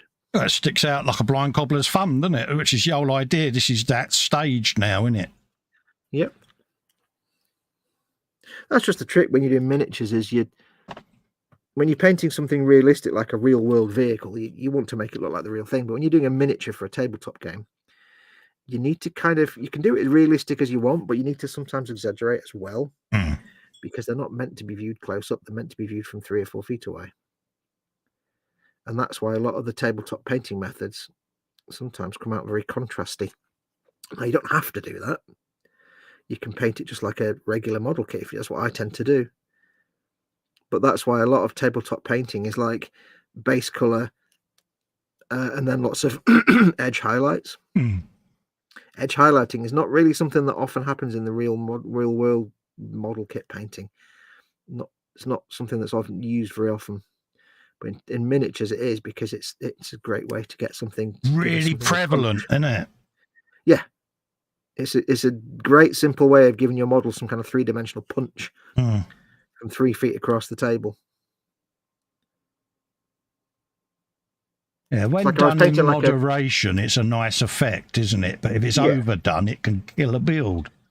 Yeah, I mean, if you're painting like a Space Marine, you highlight the edges so they stand out and you can see them. Otherwise, it's just a blue thing on the table or whatever. Yeah, if you're painting a World War II German, I don't know, Schwimmwagen. You started doing loads of red highlighting on a real world vehicle, you'd be like, who's painted that? What's that all about? Because they're meant to be looked at close up. You paint them to look real. So yeah, that's what I was saying earlier, isn't it? That's the thing with the Warhammer, is there is quite a lot of exaggeration in the paint, isn't there? Yeah, I mean, any tabletop miniature, because that's the idea, you see. Yeah. Now, I tend to fall in the middle. I'm not a big fan of that kind of tabletop style. I see why it's there, and I do like it, but I prefer to try and go for more of a realistic level. But I also do a little bit of edge highlighting here and there. I understand why you need to do it on models that are meant, but then again, I'm tending to paint things to be viewed close up rather than far away. So. Yeah. Panzer's off. He says, take care, but don't see you during the week. Have yourselves a Merry Christmas. And you, mate. We'll catch up at some point during the week, Pans. Yes. I'll be about at some point. Now, for the tubing that's under the melter weapons, that ribbed for her pleasure tubing, I'm just going to give them a coat of Dark Reaper. Dark Reaper. I think you've got that, but if not, just a dark grey. This is a bluey grey colour, basically. Yeah, I've got Dark Reaper. Yep, coat of that. But I'm not going to paint it over the little clips that are along the tubes. I'm just painting the ribbed tube. Yeah. I want the little clip bits to stay silver. So some of that on the wet palette. There we go. Don't need a tiny amount. Yeah, so I mean, if anything, hopefully what I'm teaching you is a halfway house between tabletop painting and real world painting methods. Yeah. So I'm not literally teaching you here's how Duncan paints, but I'm not teaching you here's how Night Shift paints either. It's kind of a halfway house. It's an happy blend. Yeah, I'm kind of in the middle, so it's one of those. It looks effective for the genre it's in. I mean, I like to think that my style is it will be effective on the tabletop, but it's also effective to look at. It's like it's halfway between display level and tabletop level, basically. Yeah. With a hint of laziness level added. Because it's all about being lazy. This is it. I mean, we have them on display because our mantra is, we'll never play the game, but at some point, you never know, we will. So they'll be ready either way. So yeah. Presentable quality. Yeah.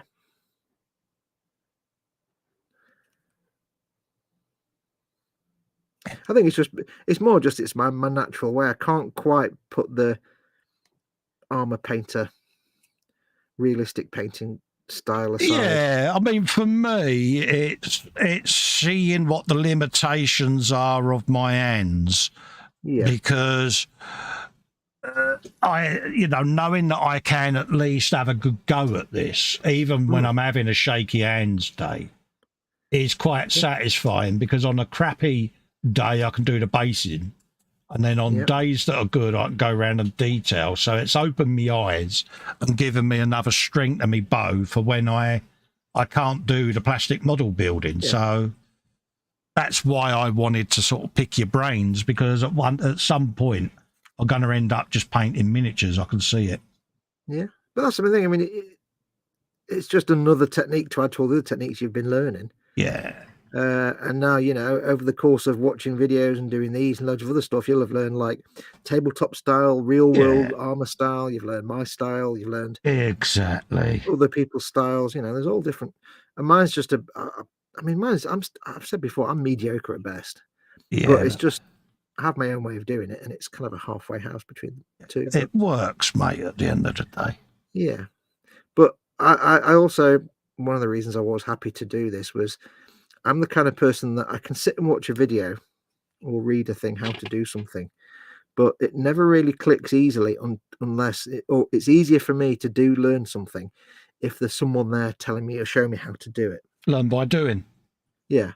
Yeah. And to me, I thought, well, what better way is there to learn how to do something than to literally do it and have the person trying to learn do the same thing at the same time. I just thought it would be good for your audience as well, because they get to see the technique in a lot more detail, because we all put videos out and a lot of what we film ends up on the cutting room floor, and they might not be able to pick up how you want to get across the technique you're using, whereas doing this, especially with the lives, has enabled your audience to see what we're doing, but also listen to you explain it.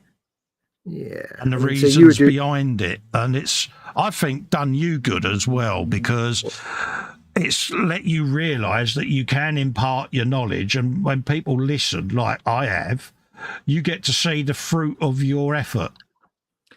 Well, it's kind of made me realise that I can live stream painting, because I always thought I can't live stream painting because it's too complicated. I have to get too close to the model, but being forced to not be right face up with the model in my face has given me practice. I'm like, actually, you know what? It's helped you out as well. So it's a win-win, really, and it's it's giving your audience an idea of how and why you paint a particular way. But also they might go away and go, oh, I'm going to have a go myself. And if that helps them become a better painter, I think your work is done, Well, it was also that on the merchant level, it was like, well, I could just write a big long thing out for him, or I could do live streams and monetize it. Exactly. Always mercenary, you know me. No, that's not. Oh, really absolutely. It's not really the reason. But no, it's just I find it easier to be literally physically shown by someone how to do it rather than be told. So I'm like, well, there's no point just writing. It was like when I was teaching my son how to weld, my youngest boy. I said I could sit and bore you rigid with welding theory, but if I sit and show you, when I was teaching my son how to weld, as all fathers do. Yeah. And it was good to see because, at 12 years old, he was TIG welding motorcycle frames, I was like, yeah, when did you teach your son to weld? That was about 3 or something, or 4. Yeah, no, he used to come down to the workshop and help me out, and he used to always be sort of hovering, and I say, oh, well, there's a spare welding mask, I'll teach you, and his eyes lit up, and that was it. Yep. And he does sculptures with welding, all these weird little contraptions and that, and he sits there welding them together. So, see, I love the diversity in your family. You've got one son who's a welder and one son who's a hairdresser. It's the barber that's the welder. Oh, is it? Yeah. Oh, right. Same. I thought it was like one. I thought it was one. Oh, right. No, Lex is the accountant. He's the academic. Lex. He's the one who went to uni and all that lot. Cal does barbering, but he's quite an arty person. So he likes creating these weird little metal gubbins things. Now, you said barbering. Would he be offended by that? Is he a stylist or a hairdresser or a barber? No, he's a barber. Himself? Oh, proper. He's an old school barber. He does the proper, Turkish shave, straight razors. He does all the weird designs on people's hair. All that fancy. Your favourite beard. He does all that sort of. Not discussing that. Hair sculpting and all of that. It's a proper old school barber. Such poncy nonsense with those beards. Yeah, but and he's really good at it. He does my Turkish once a month. And it's proper. Shaves the old canister with a straight razor, and I've had the Turkish shave, and it is actually really good. Yeah, and it's proper, and I'm waiting for my paint to dry. That's coming out really well, mate. I'm liking it. While we're waiting, do you have any leather straps, real or fake, added by yourself? Like I made some little leather straps. I got some leather straps. Right, okay. I'm just thinking when I do the wash on my las rifles, I've got leather straps on. I can do that. Yeah, I've got leather straps there. Where else? You got one? Did you make them yourself, or are they on? It's a Foxx styled leather strap made. Ooh. There you go. Look, even got the little ridge on it and the little bendy bit, and Tell you what, then let's get them done as well. Do you have? Let's think of some colours. Do you have Mornfang brown? Oh yeah, do I? Is there a paint you've not got? There you go. Mornfang brown. Is that the air one? Yeah. Doesn't matter. Good. You don't need to put that on your wet palette. Then you can use that straight. Yeah, it's the only one they had at the time. Yeah. You put it in your wet palette, it might become a bit thin. So I've just found Mornfang brown can be a nice sort of base colour. Anything else? I don't think. I mean, I've got other leather straps I'm going to paint, but I'm not doing them yet. But it's just anything I'm going to put a black wash on. Yeah. Is there anything else I can paint on it that's going to be the same colour? I don't need snakebite leather then, no. Well, it's up to you. If you want to use the contrast paint instead, you could paint them white. No, you're going to put this down and black wash it, yeah? If I'm right. Yeah. Yeah. Okay, we'll do it your way. This is what this is about, mate. Well, I'm going to do that on things that have got silver on them. Yeah. So if you've got something that's already got like silver or something else on it. Yeah. If it's just a strap on a backpack, we'll do them later. Strap on. Yeah. You go. Is what? Have an awesome Christmas, says Panzer. Says Jeff the Panzer. Yep. Missed a bit of metal. That's what paint. There you go. That's Mornfang brown. That's those. Looking rather splendid. On the las rifles because they've got silver painted on them, so I can shade both of them the same. There's no point shading it and then painting the straps and then shading the straps. Leather straps on the las rifles. Oh, that's your. I haven't got them. No, I've only got the leather strap round the bag, you know. Yeah. There's no point doing that now then because I'm just trying to shortcut. There's no point shading the rifle and then painting the straps and shading it normal again afterwards. Yeah, no. So we're doing the straps, are we? Yeah, I mean, if you want to paint your straps anyway, you just have to paint around them later when you paint the rest of your backpacks or whatever they are. Yeah, no, that's all right, mate. I'll do that. Happy days. Oh, anything else you think might look good with Mornfang Brown? It's entirely up to you. Not on the figure yet, though. We'll do that all in one go. Yeah, that's going to be all the eyes of seeingness for that bad boy. I'm just thinking along the lines of, like I said, there's no point painting these straps separately later when I've already shaded it. Yeah, when it's going to use the same shade as the rest of the rifle. You can use different browns for a leather base color, but I quite like Mornfang Brown. It works, doesn't it? Yeah, it's a nice orangey brown, because what we'll do is we'll shade it with black with the normal oil, then later on we can come in with little edge highlights of lighter colors or what have you. You're good, you are. And I always like to paint leather stuff brown. Some people like to paint like pouches and things and webbing on soldiers and stuff in black. Oh, right. Which is probably like on the Space Marines and stuff. And it's like, well, it's probably more realistic. Yeah. But it stands out more. And if you see it in brown, you think, oh, it's leather because it's brown. Yeah, I can imagine that. Black. Yeah, if it's black, the first thing you think isn't leather. It's black strap. So I like to do it with the brown. And then I like to mess with the brush and paint that silver bit. That's great, thanks. And I'll paint the buckles on the straps as in lead belcher as well. Yeah. I apologise for coughing. Mate, don't apologise. Shouldn't take long to get these painted up. Yeah, the beauty of it is as well, when you put this paint on, you don't have to get it nice and opaque. If you only get it on there lightly and it doesn't quite go down the back of something and it's dark where it was black underneath, it's just pre-shaded. You've basically pre-shaded it. Exactly. Just saved yourself a job. Yep.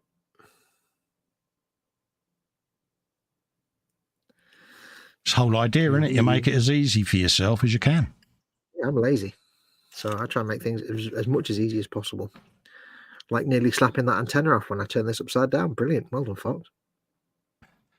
Yeah, I've lost count how many times I've re-glued these bad boys on. All of them. Yeah.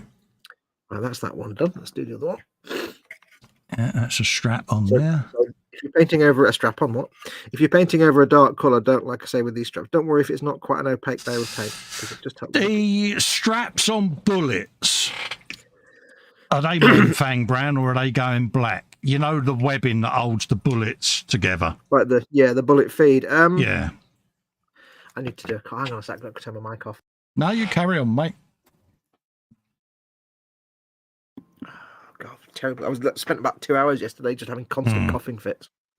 I don't know about that. I think they tend to be green, don't they? They're like canvas or something. I think, there's some, there is a difference in colour, isn't there? But fell out. Probably be something like olive drab or khaki, wouldn't they? Yeah. Or something? Yeah. I think belt feeds are like canvas, aren't they? So yeah. I don't think even the Imperium would waste leather on a machine gun belt. Yeah, on a belt. Yeah. Then again, the Imperium probably would actually use leather on machine gun belts. Yeah. Finest orc hide. The Imperium who paint everything gold. Yeah. Oh yeah, this cough's doing man. Yeah, about 2 hours yesterday. I just sat there. I was like coughing and retching, and it was horrible. It's like there's something stuck at the back of my throat. A lot of it doing the rounds at the moment, mate. Isn't there? Coughs and bugs and colds and shizzle. I think it's my meds. Yeah, you were saying before, wouldn't you? Yeah. Yeah, so you might get a cough. So I need to let them know next time. I say, look, get them change your meds, mate. Because that's about as much use as a chocolate teapot, isn't it? Yep. You're about as much use as a chocolate teapot. I like being a chocolate teapot. You're made of chocolate teapots. Do. Right, so that's my straps based up. I'm going to paint the little buckles that I made on mine, lead belcher. Oh, right, yeah. The only one downside with this water pot thing is you can't just dip your brush in and go, because it's only about 10 millimeters deep. So you're missing your brush cleansing wobbliness. Yeah, but it does mean I don't have to. I can switch from metallics to non-metallics and don't have to get up. Yeah. in the middle of a live stream. Yeah, there is that. There is that. Which is lovely.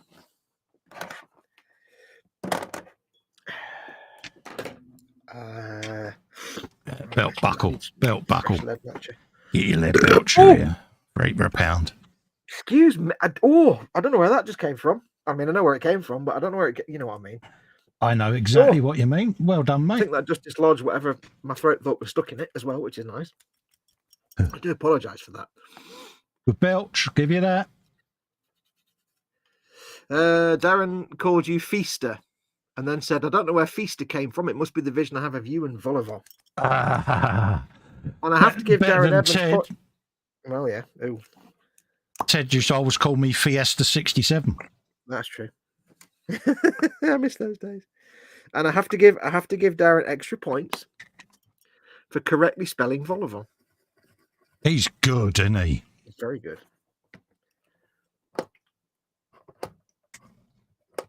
Can you hear me thing bubbling? I can. I am so impressed. It's kind of useful, although you do get through the water quite quickly, and refilling it can be a bit of a pain in the bum. You have to tip it upside down. I may have to refill it. Oh, I just found another leather strap there. Didn't spot that. Ooh, paint your straps, young lady. Strap in. Yeah, spotted.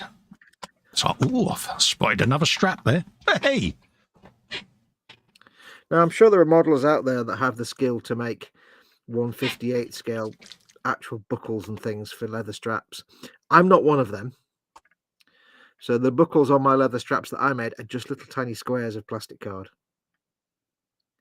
But it works. I do not in any way, shape or form have the skills to make an actual 1/58 scale buckle. Skill level Japan would have a working buckle, wouldn't they? Exactly. Yeah, well, yeah. They'd actually have a strap made out of leather. Or they'd make it out of plastic card, have a proper buckle, and put little holes in the strap. Yeah. I mean, I suppose I could make little holes in the strap, like with a pin, but... Yeah. Yeah, skill level Japan, that, mate. Them guys fascinate me with some of the things they create. Ninja says, Colin has found another strap on, lol. I thought I'd got away with that, Ross. No, even I heard it. I just kind of didn't get a chance to say anything because I got distracted. Yeah. Right, what are we doing with these? Unusual for me to get me words muddled. Oh, yeah, steady now. Steady and Eris. I'm going to do another coat of yellow on those wires. That's what we got. I don't think I need to do any more silver anywhere. Got a bit of that under there.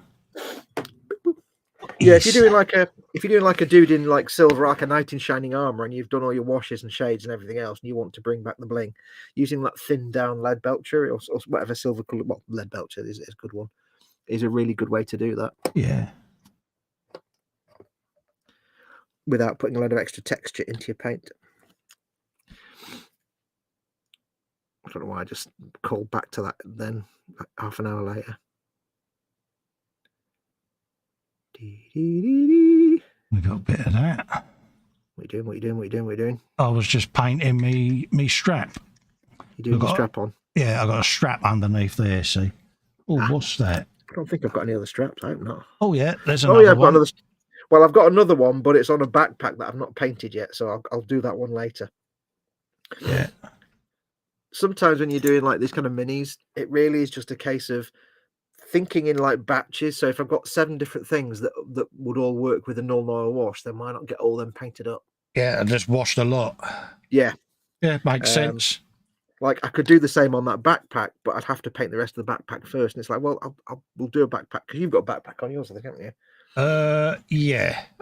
Although it's not going to be the same as my backpack. Yeah, I've got a couple actually. Yeah, couple of backpacks. I mean, I've got a Tempesta Scions one, but I suspect you won't have one of those. But yeah, I've got this. For some reason I got arrows on there. Yeah, I think that's actually from the Orc Commando set. I think. Yeah, so I'm tempted to disguise it as fins for a stick bomb. Because I found this the other day, right? This grot. Now, I don't know where this grot is from. I just found it. It was in my, I've got a bag of, that is from the Stomper. Is it? Yeah, that goes on the Stomper, mate. Okay. Because I actually thought it had arrows in the back. It's Yeah. not. It's got some missiles in the He back. goes on the little platform on the missile shoulder pauldron.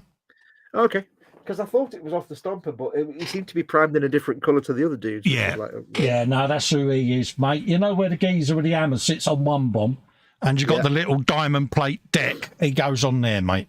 All right. Well, I know where to put him now. Because I was like, I had the grots from my big track, and I'm like, well, he's not one of them because it's a different primer colour. Yeah.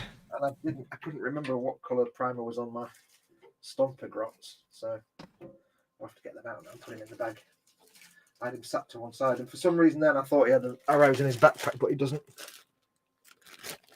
A bit more Put of him in the that. bag with the others, because as folks have no doubt realised, I think we both sort of put our Stompers on the shelf now. Yeah, they're on hold for a bit. We're just stompered out at the moment. Yeah, I got burnt out on mine. I'll probably just finish it off camera, to be honest. Yeah. Well, I'll keep it to one side for when I can't be bothered doing anything else, but I want to do something.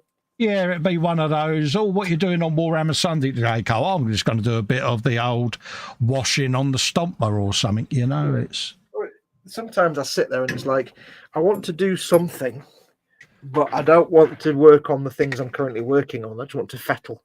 And in the old days, I'd just dig out a load of Imperial Guard and start building them. But well, we're at the stage with the Stomper where we're forcing ourselves to do it for the stream, and it's like we're going to end up making mistakes if we're not careful. So yeah, so I'm just going to keep mine as I've got the Mojo to do something, but I don't want to do anything on the builds I'm doing. So it'll just be I can just fettle with it in the background quietly. Yeah, exactly. Let me know when you're done. I'm going to do a little extra bit of silver on these buckles, just a little extra, and then we'll get our null oil washed. And I think what time are we on? Yeah, we'll finish at 8. So that'll finish us up nicely, I think. Ross says Colin's found another strap-on. I have, mate. It's full of strap-ons tonight, Ross, isn't it? Yeah, all of the straps, and I need to show you how to do that. Black thingies on my thingies. On your pintle mounted weapons and your bolters and stuff. Got a bit of where's it gone? Bit of that put back on because oops, knocking the camera. I was painting off camera then. I do apologise. It's right, mate.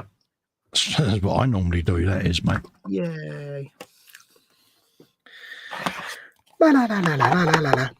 Yeah. Right. So let's let that dry for a minute. What we should have now is a collection of various weapons with silver bits painted. Yeah. You should have some bolters and things in your turret with your turret mounted bolter should be all nice and silver with a blade and everything. Yeah. I think all of it.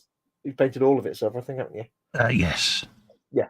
All of it's lead belcher with the little golden bullet feed hole. That's it.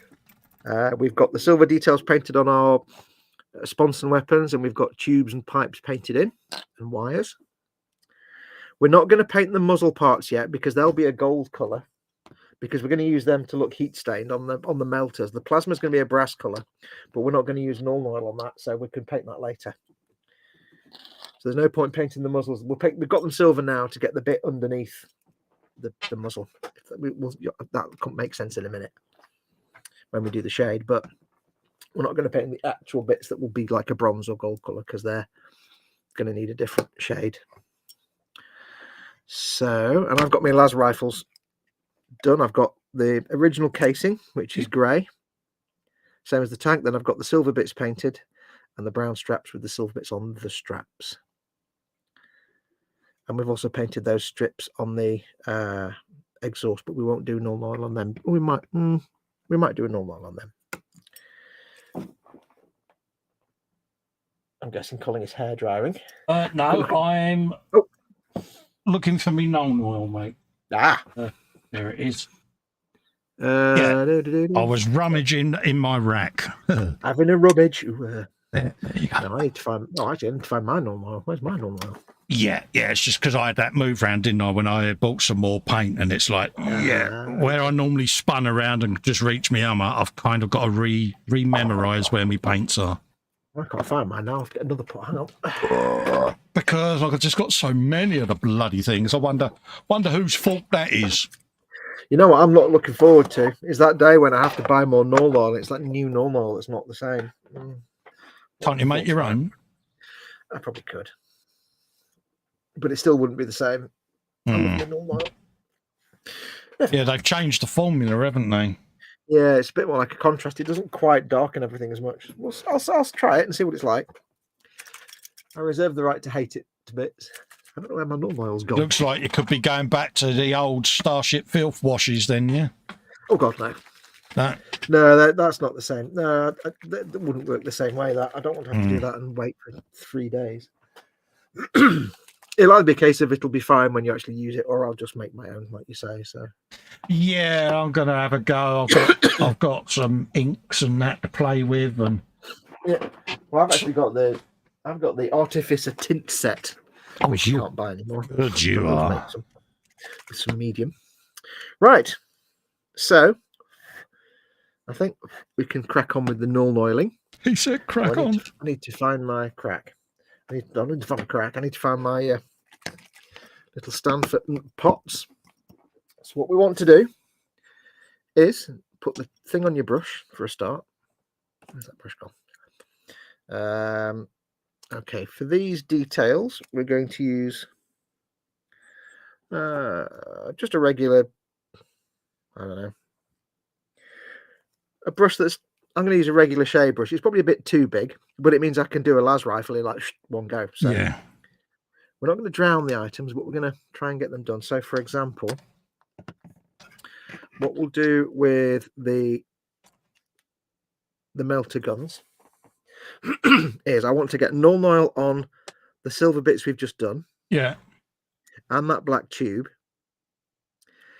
I want to get it in that little bit. You see in there, you've got like the muzzle here and the casing, but the little bit in between. Yeah. I want to get it in there, but not on the casing and not on the muzzle, because there's no point in doing the muzzle just yet. Because we're gonna... Well, actually, no. Yeah, let's just do the muzzle because we need to get the tip of the muzzle as well. Yeah, we'll do the muzzle as well. So on the melters, we'll do the muzzle. On the plasma weapon, you want to do all the silver bits and the cables, but not this muzzle pot because that's going to be a bronzy color. Mm-hmm.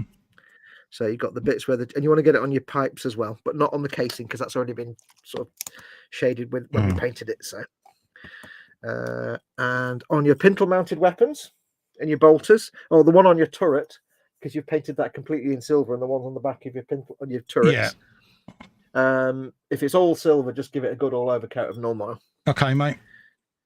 So it's really just on the silver bits and any of the pipes and tubes that you've painted, and a nice coat of null oil on your exhaust, but only on the silver bit. You can run it on the sides, yeah, so it puts a shadow on either side, but not all over the exhaust bit, if you know what I mean. Yeah, if that makes sense.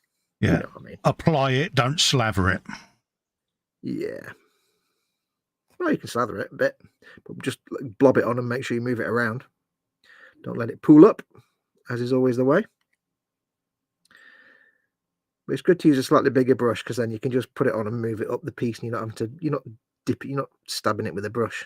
No, that's right. Just move it around. Yeah, you just literally just drag the brush along the silver thing and it catches the edges.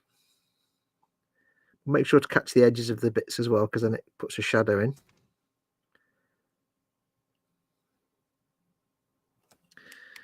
And don't forget, Fox, that pipes have two sides.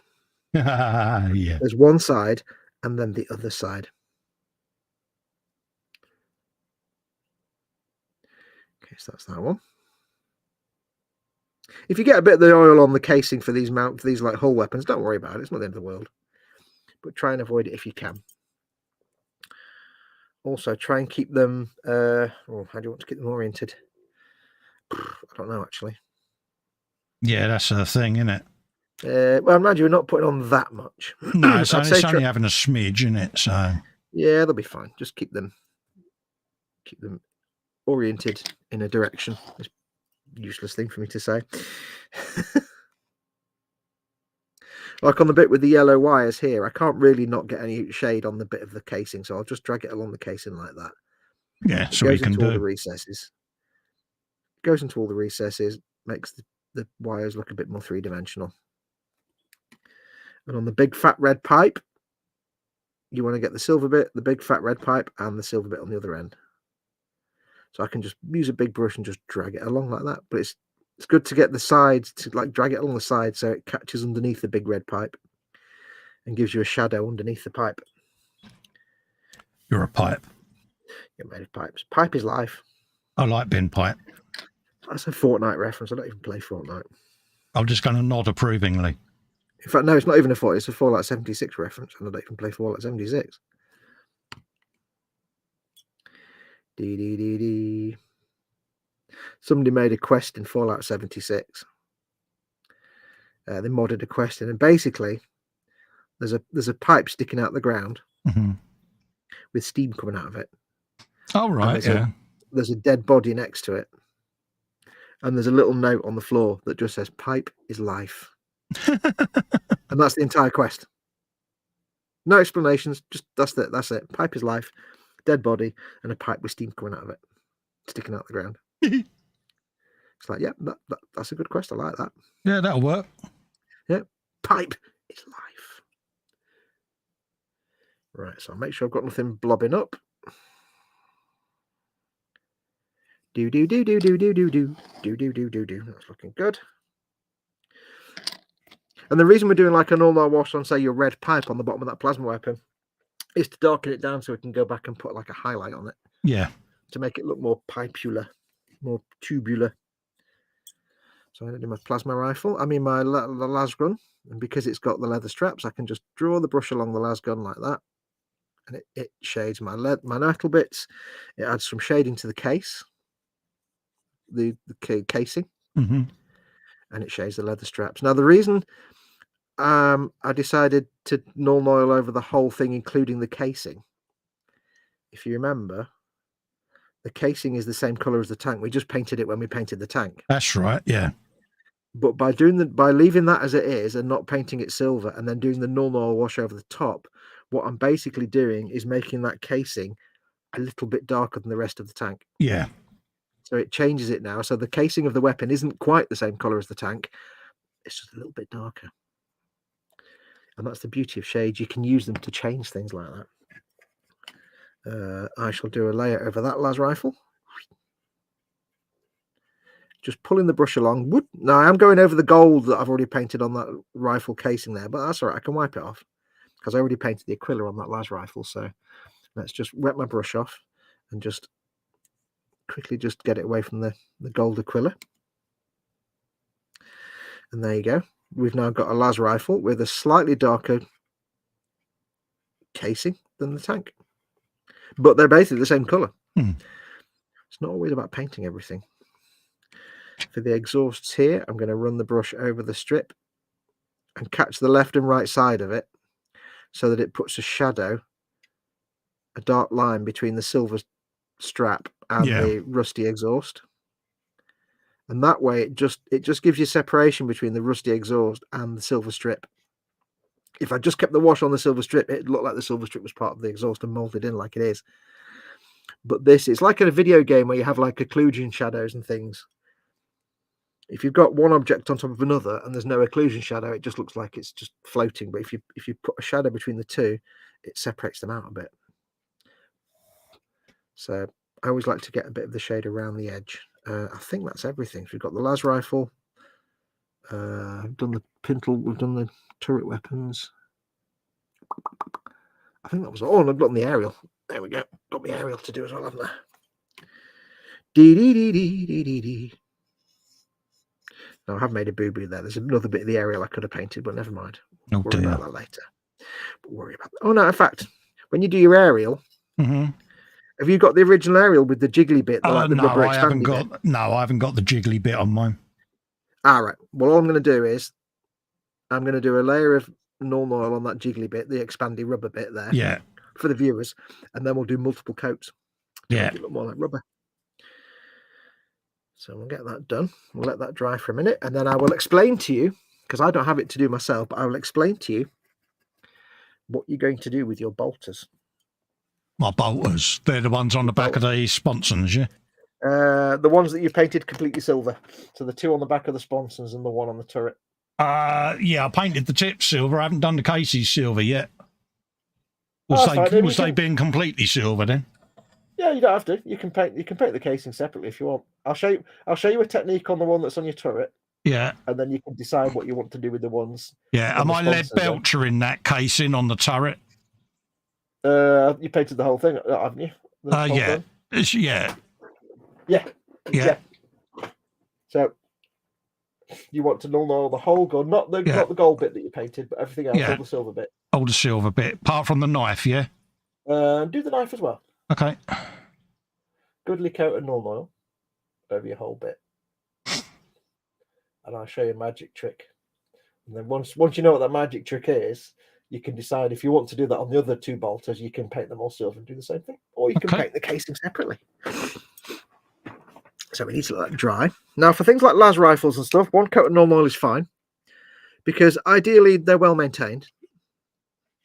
The tank may be ancient, but the las rifles, Imperial Guard, they don't last that long. They don't live very long once they get deployed. So, yeah, you're not going to get ancient las rifles. So, one coat of normal is fine on those. A bit of pooling there. Pooling. I like to pooling. Bobbin says slap it on. Slap it on, like Ted says.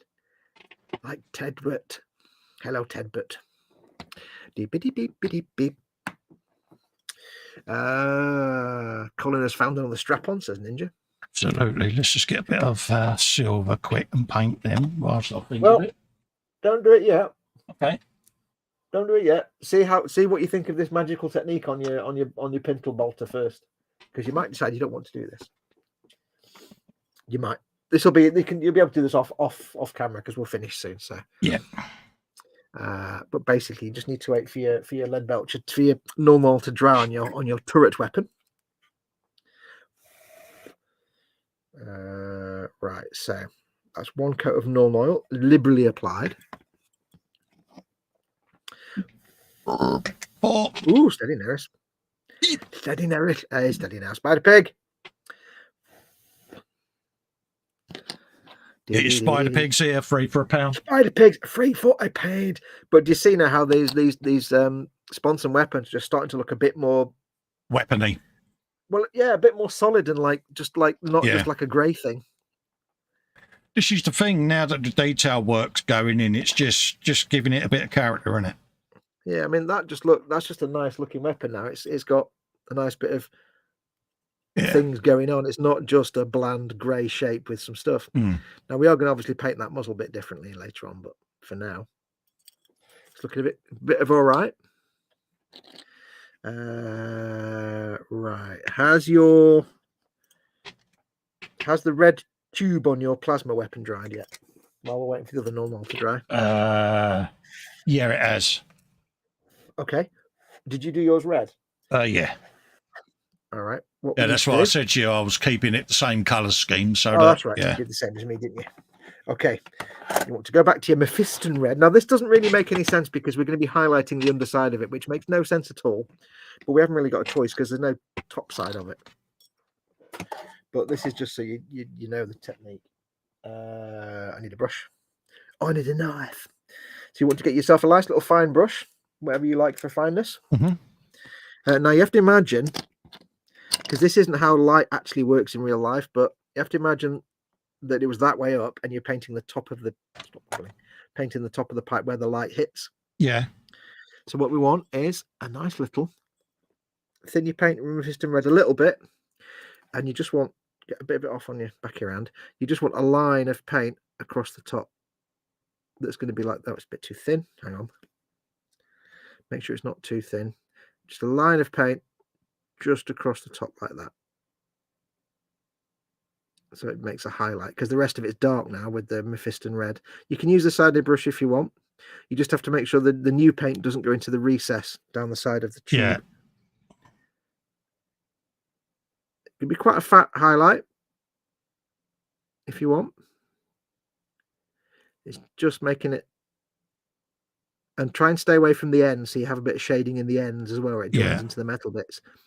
And if you do it a little bit thin but not too thin, it's not just a solid line. Then it kind of gives it a bit of depth when you just pull catches the light.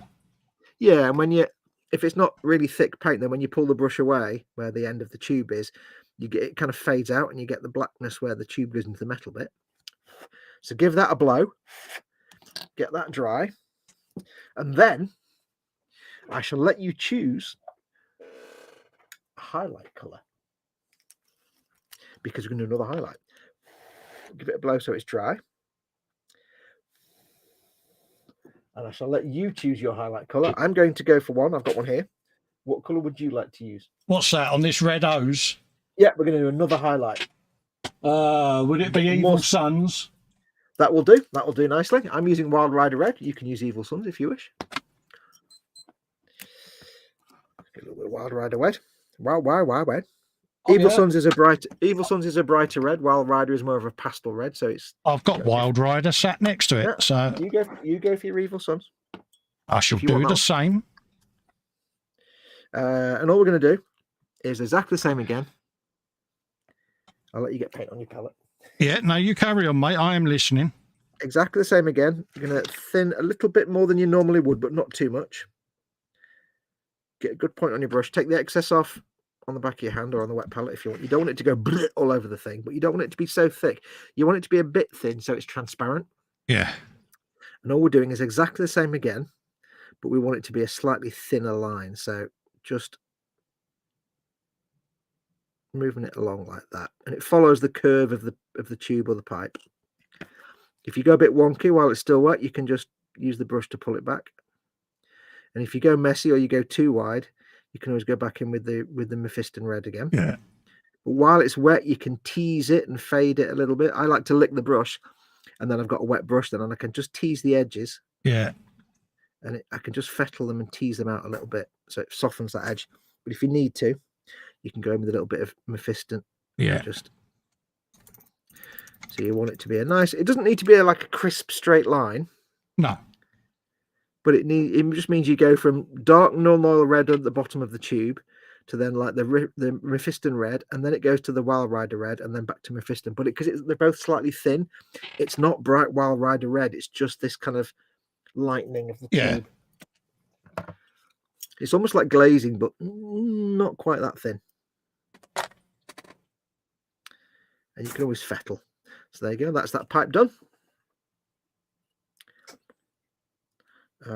For the yellow wires, I'm going to let them dry a bit more because there's still a little bit of Nuln oil in there wet, and you don't want to be doing anything with fine stuff like that because the Nuln oil will just rock up and then it'll look like a mess. But the Nuln oil on that tube had actually dried quite nicely there. He's got his tongue sticking out. He's doing careful painting now. Look. No, I'm trying to stop my hands from shaking. That's what I mean. You're doing careful painting. Yeah, pinch me finger. Yeah. Yeah.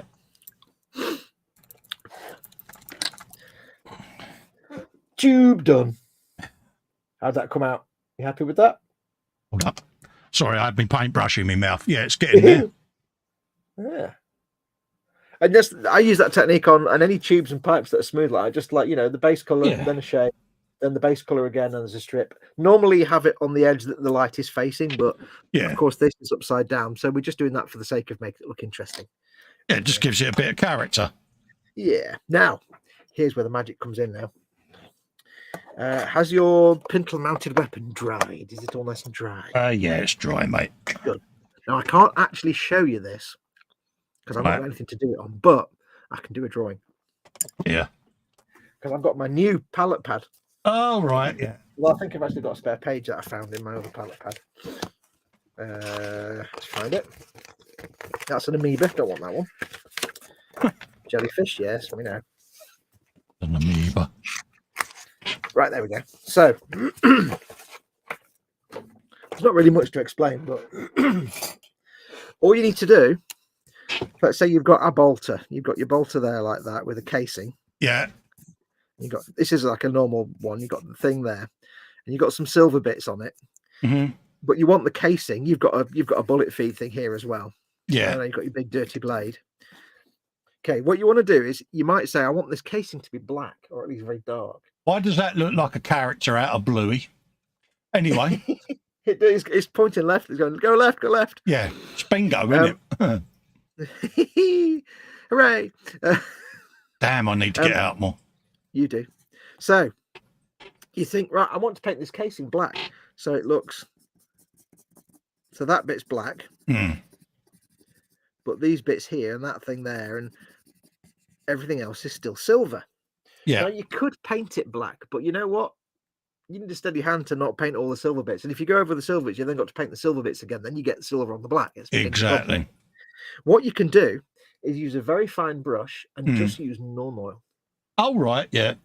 Because all you do is you run the Norn oil over your casing with a fine brush. It will go up to the silver bits that you want to stay silver in the casing area. Yeah. But of course, it won't go over them. So they'll stay silver. No, that's it. It'll hit the edges, won't it? It'll hit the border, so to speak.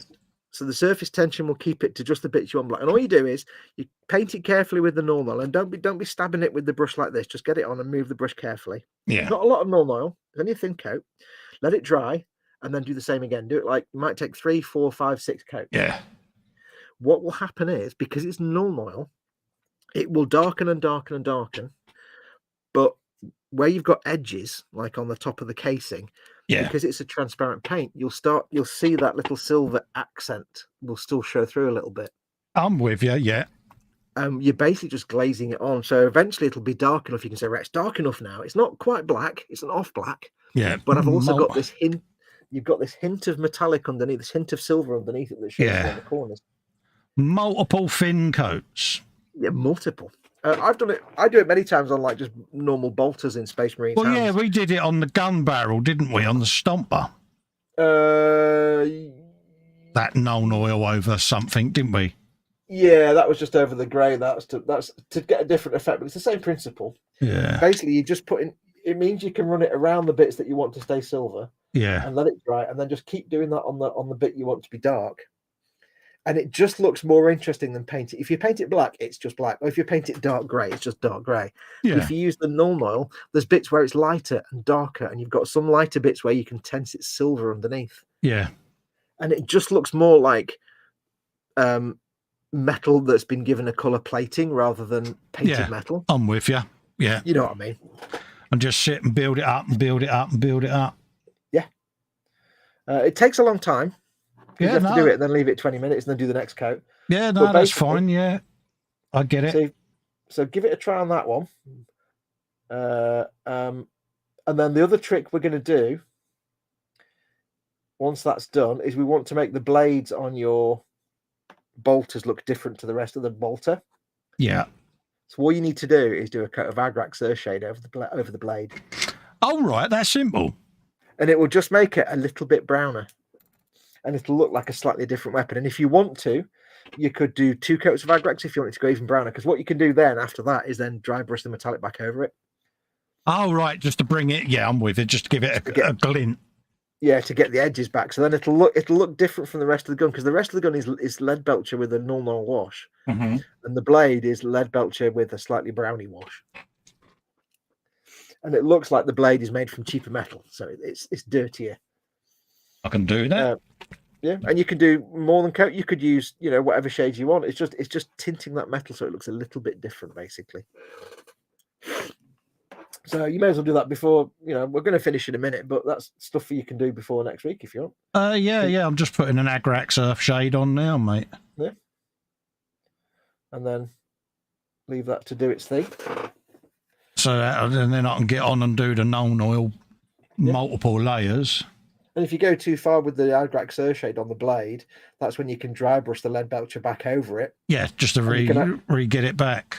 Yeah, you can either just hit the edges and get the edge highlight, or you can do a bit more intensely and start bringing it back. And what you should have is you'll have this browny tinge in the middle of the blade. Yeah, the edges will be like a soft. And the edges will be like a nice silver, a bit like the Rambo knife. Yeah, and where you got a contrast. Yeah, and if you do it carefully, you'll get the brownness in here like that, but it'll fade slowly from a bright silver on the edge to the brown here. It just makes it look different to the rest of the just gives it a bit of interest, doesn't it? Yeah. Box Fox Scoot says, "Give that a blow, Fox." Yeah, give it a blow. Yeah. Yeah. So yeah, it might take you 4 or 5 or 6 coats of that black. It's whenever you think you're happy that it's the right colour you want, basically. Yeah, no, I'll keep going with that tonight. Yeah. And it just makes it look like a metal black rather than metal painted black, if that makes sense. Yeah, no, I'll get that all day long, mate. Yeah. So see how it goes. If you like it, just paint the rest of the other 2 bolters all silver and then go. Absolutely, yeah. No, I'll keep it that one, mate. Like I say, 20 minutes between each coat. Good job, isn't it? Well, not even that, 5 minutes maybe. Yeah. But I mean, I didn't do that on my thingy weapons because I'd already painted the actual casing the same as the rest of the tank, so I just kept in the rest of the tank. But as yours wasn't painted, it's like, we may as well do that. Yeah, absolutely. And that's a really handy technique if you're painting like 20 Space Marines all carrying weapons, or you've got a load of orcs you're painting and you want them to have a black casing. It's just the easiest way to do it. Yeah, makes logical sense now you think of it. Yeah, and it's easier than painting it black because you're letting the surface tension keep the edges crisp. Happy days. The shades are so useful. That's the thing at the end of the day, is you can apply as much or as little as you want. Yeah. And it's just a great way to keep crisp, to keep nice straight edges, rather than, like I say, I've tried painting black casings on bolters and it's a pain in the bum. You paint the black bit, then you go and touch up all the silver bits, but then you get silver on the black. So you've got to go and paint the black bit, but then you get black on the silver. Backwards and forwards, yeah. Yeah, and I'm rubbish at that, so I'm just like, you know what? I'll just use a shade. Yeah, you end up chasing the edges, don't you? Yeah, you like chasing edges, don't you? Absolutely. I always said you're a bit of an edge chaser. I see what you did there. Yeah. So there we go. So we've done that. We've got our metallics painted on our sponson weapons. Initial sort of silvers and blacks. I would suggest, by the way, I might do it off when we come off camera. I'm going to put a coat of Agrax Surshade on the silver straps on the exhaust as well. Oh, that's a good shout. Yeah. In fact, I'll do that now, just to make them look a little bit brown. Yeah, I haven't done. Have I done Nuln Oil on them yet? I don't think I have yet. Was there Nuln Oil to go on them straps? Yeah, Oil on the straps and around the edges of them. Yeah, that was it. Yeah. And then I'll do some Agrax, and it's just a really quick way. Agrax Surshade is a really nice colour to make metals look not rusty, but aged. Yeah, aged and like maybe the start of a corrosion, but not quite. Gives you that steampunk look to the metal, doesn't it? Yeah, they're not like silver with a black wash, which is fine, but they're silver with a black wash and then a bit of brown as well. So it just gives them a slight tarnished look, a slight oily look, perhaps. Mm. And it doesn't harm that the brown will go into the edges of them as well and make them look even more shadowed. So there you go. It just gives them a slight oily look. You'll often find if you've got a kit where there's like a piston, and you've got like the piston housing and the ram, and you've got like the bit that's the clean piece of piston that's always clean because it's going up and down. Yeah. You can put some Agrax Surshade at either end where it goes into the ram housings and stuff. Yeah, it just gives it that lubed look. Yeah, and then you can like tease a wet brush on the edge of it to fade it away, and you get that kind of shiny piston with some browniness. So there you go. So that's all we need to do this week. There you go, mate. Yeah, it's good progress. Yeah, I've done a lot of talking today. That's all right, mate. I do apologise. I've just instructed and not really that you talk much. Hey, this is what this is all about, mate. It's educational. It's all about me. Yeah, pretty much at the end of the day. It's all about me. So how do you think you've done today, buddy? I think I'm doing all right. It's getting there. How's it looking to you? Are you happy with what you've done today? I am more than happy, mate. Yeah, got a bit of the old strappage going on. Bit of a weapon. Let's just knock that down. There you go. Yeah, couple of shades on the gun there. Yeah, okay. I'm more than happy, mate. It's coming along. Bit of edge highlighting on there. I've got my las rifle done there. You can see on the side. Got my las rifle, and there's not much more to do on that now, other than a bit of a highlight when we do all the other weathering to clean up the edges. We've got our sponson weapons. Yeah, get your weapons. Completed. Yeah, we'll have to do the ends of those later. No, it's coming along, mate. Yeah, and what I need to do when I go off now is I'm going to do like you're doing on the on the pintle weapon with the black layers on the silver bit. Yeah, you got to do the same there to pick up them recesses, yeah. Well, I'm going to do it on that little bit to paint it all so it looks like a rubber expansion thing. Yeah, yeah. Because if you do like loads of coats of normal on silver, it looks like black silver metal. If you do it on anything else, it can make pipes and tubes look like actual rubber. Mm. So if you take a light grey or grey tube and like a ribbed pipe and paint it with lots of coats of normal, it ends up looking rubbery. Yeah. And you might not remember this, but when I painted my transit van, my knackered transit van, I actually painted the rubber trim around all the windows by just running normal oil along the rubber trim like 3 or 4 That's right, yeah. And it looks like rubber. It looks like faded rubber. Yeah. Yeah, it's a good series that is, folks, if you want to go and see that. Thank you. Knackered old transit. So do you think you've done well today? I think you've done well. Yeah, considering, yeah. you know, it's been detail stuff, which, yeah, I'm pleasantly pleased that I've been able to get on and do because, that's the beauty of shades, isn't it? You can, if you're not good at doing little fiddly stuff, shades. Yeah, it's becoming more character. You know what I mean? Yeah. It's now beginning to develop its character, and that's the key, isn't it? Yeah. Putting some life into it. You know, we've got the wires on the sides there; they're all done yellow. So the wires on the sides go bing bang bong. Yeah, bit of highlighting on the pipe. Yeah. I might do a couple more black coats on these pipes here because they're a bit blue at the minute. Yeah, so getting them old recesses. Probably do the same with the old known oil, just many thin coats. Yeah. Well, that's where I was saying if I do several coats of normal on these, it'll come up looking like rubber piping. Yeah. Are we doing the casings on these as well? Are we with known oil? I can't remember. No. Well, I painted mine tank colour anyway and chipped them. Yeah. Mine are reasonably tank colour. So if they're kind of the same colour as the tank, you don't need. I mean, the plasma hasn't got much of a casing anyway. These ones, mine are. I already chipped and everything. Mine. So yeah. If yours are tank colour. Yeah. No, I never got round to chipping them, mate. They're just basic tank colour at the moment. Well, if you want, I'll get on and chip them during the week. Yeah, and then that's just have them tank colour then. Yeah, mate. Yeah, no, I didn't give it a thought about chipping them. They've been sat over there out the way, and I've kind of got forgotten. I can't be forgetting mine and all. I keep forgetting to do stuff on the hatch, but I think I got around to doing it. Yeah, that's the point. Yeah, I'll just nothing on there. Yeah, nothing on there that needs doing just yet. Anyway. Yeah, I don't think I've even chipped that yet, so I'll get on and do them. Oh no, I did start chipping the hatch, so yeah. Yeah, I think we were doing that when we did the main tank. So yeah, so I'll get on and do the other stuff then. Good. Well, I look forward to if you get a chance. If you're not posting pictures up on the tank, do send me some pictures of it so I can see. Oh yeah, absolutely. Yeah, like I say, I'll play a bit of catch up and I'll get it all caught up, mate.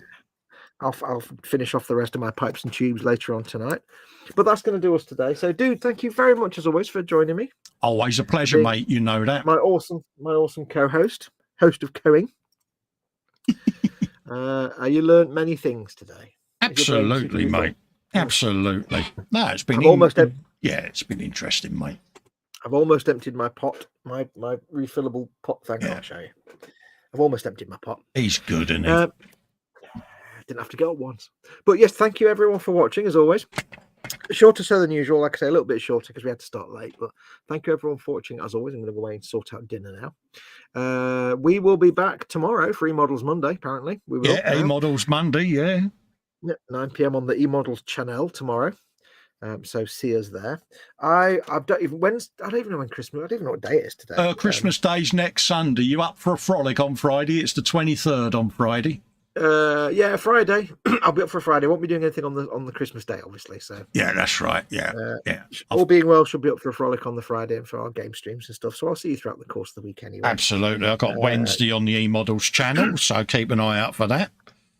Be wrapping up the truck build this week. So yeah, getting that done and dusted.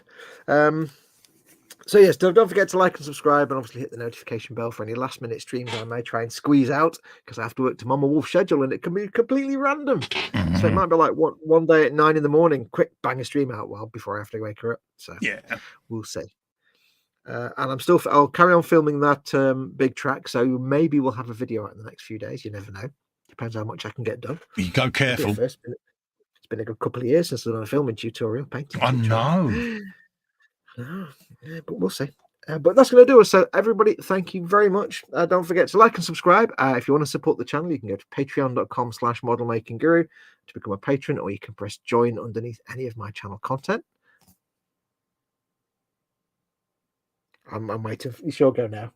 Yeah. No, I was just pointing to your support the channel bit in the middle there. Yeah, you can also support mine by heading over to patreon.com/model making guru at Festa 67. Yeah, if you want to support Colin, go to my Patreon. You can also do the same by clicking the join button on my YouTube channel, folks, which is youtube.com/@Festa67. My microphone headphone volume was all the way up. I don't know. And that'll give you access to the Zoom off air 24/7 hangout, folks.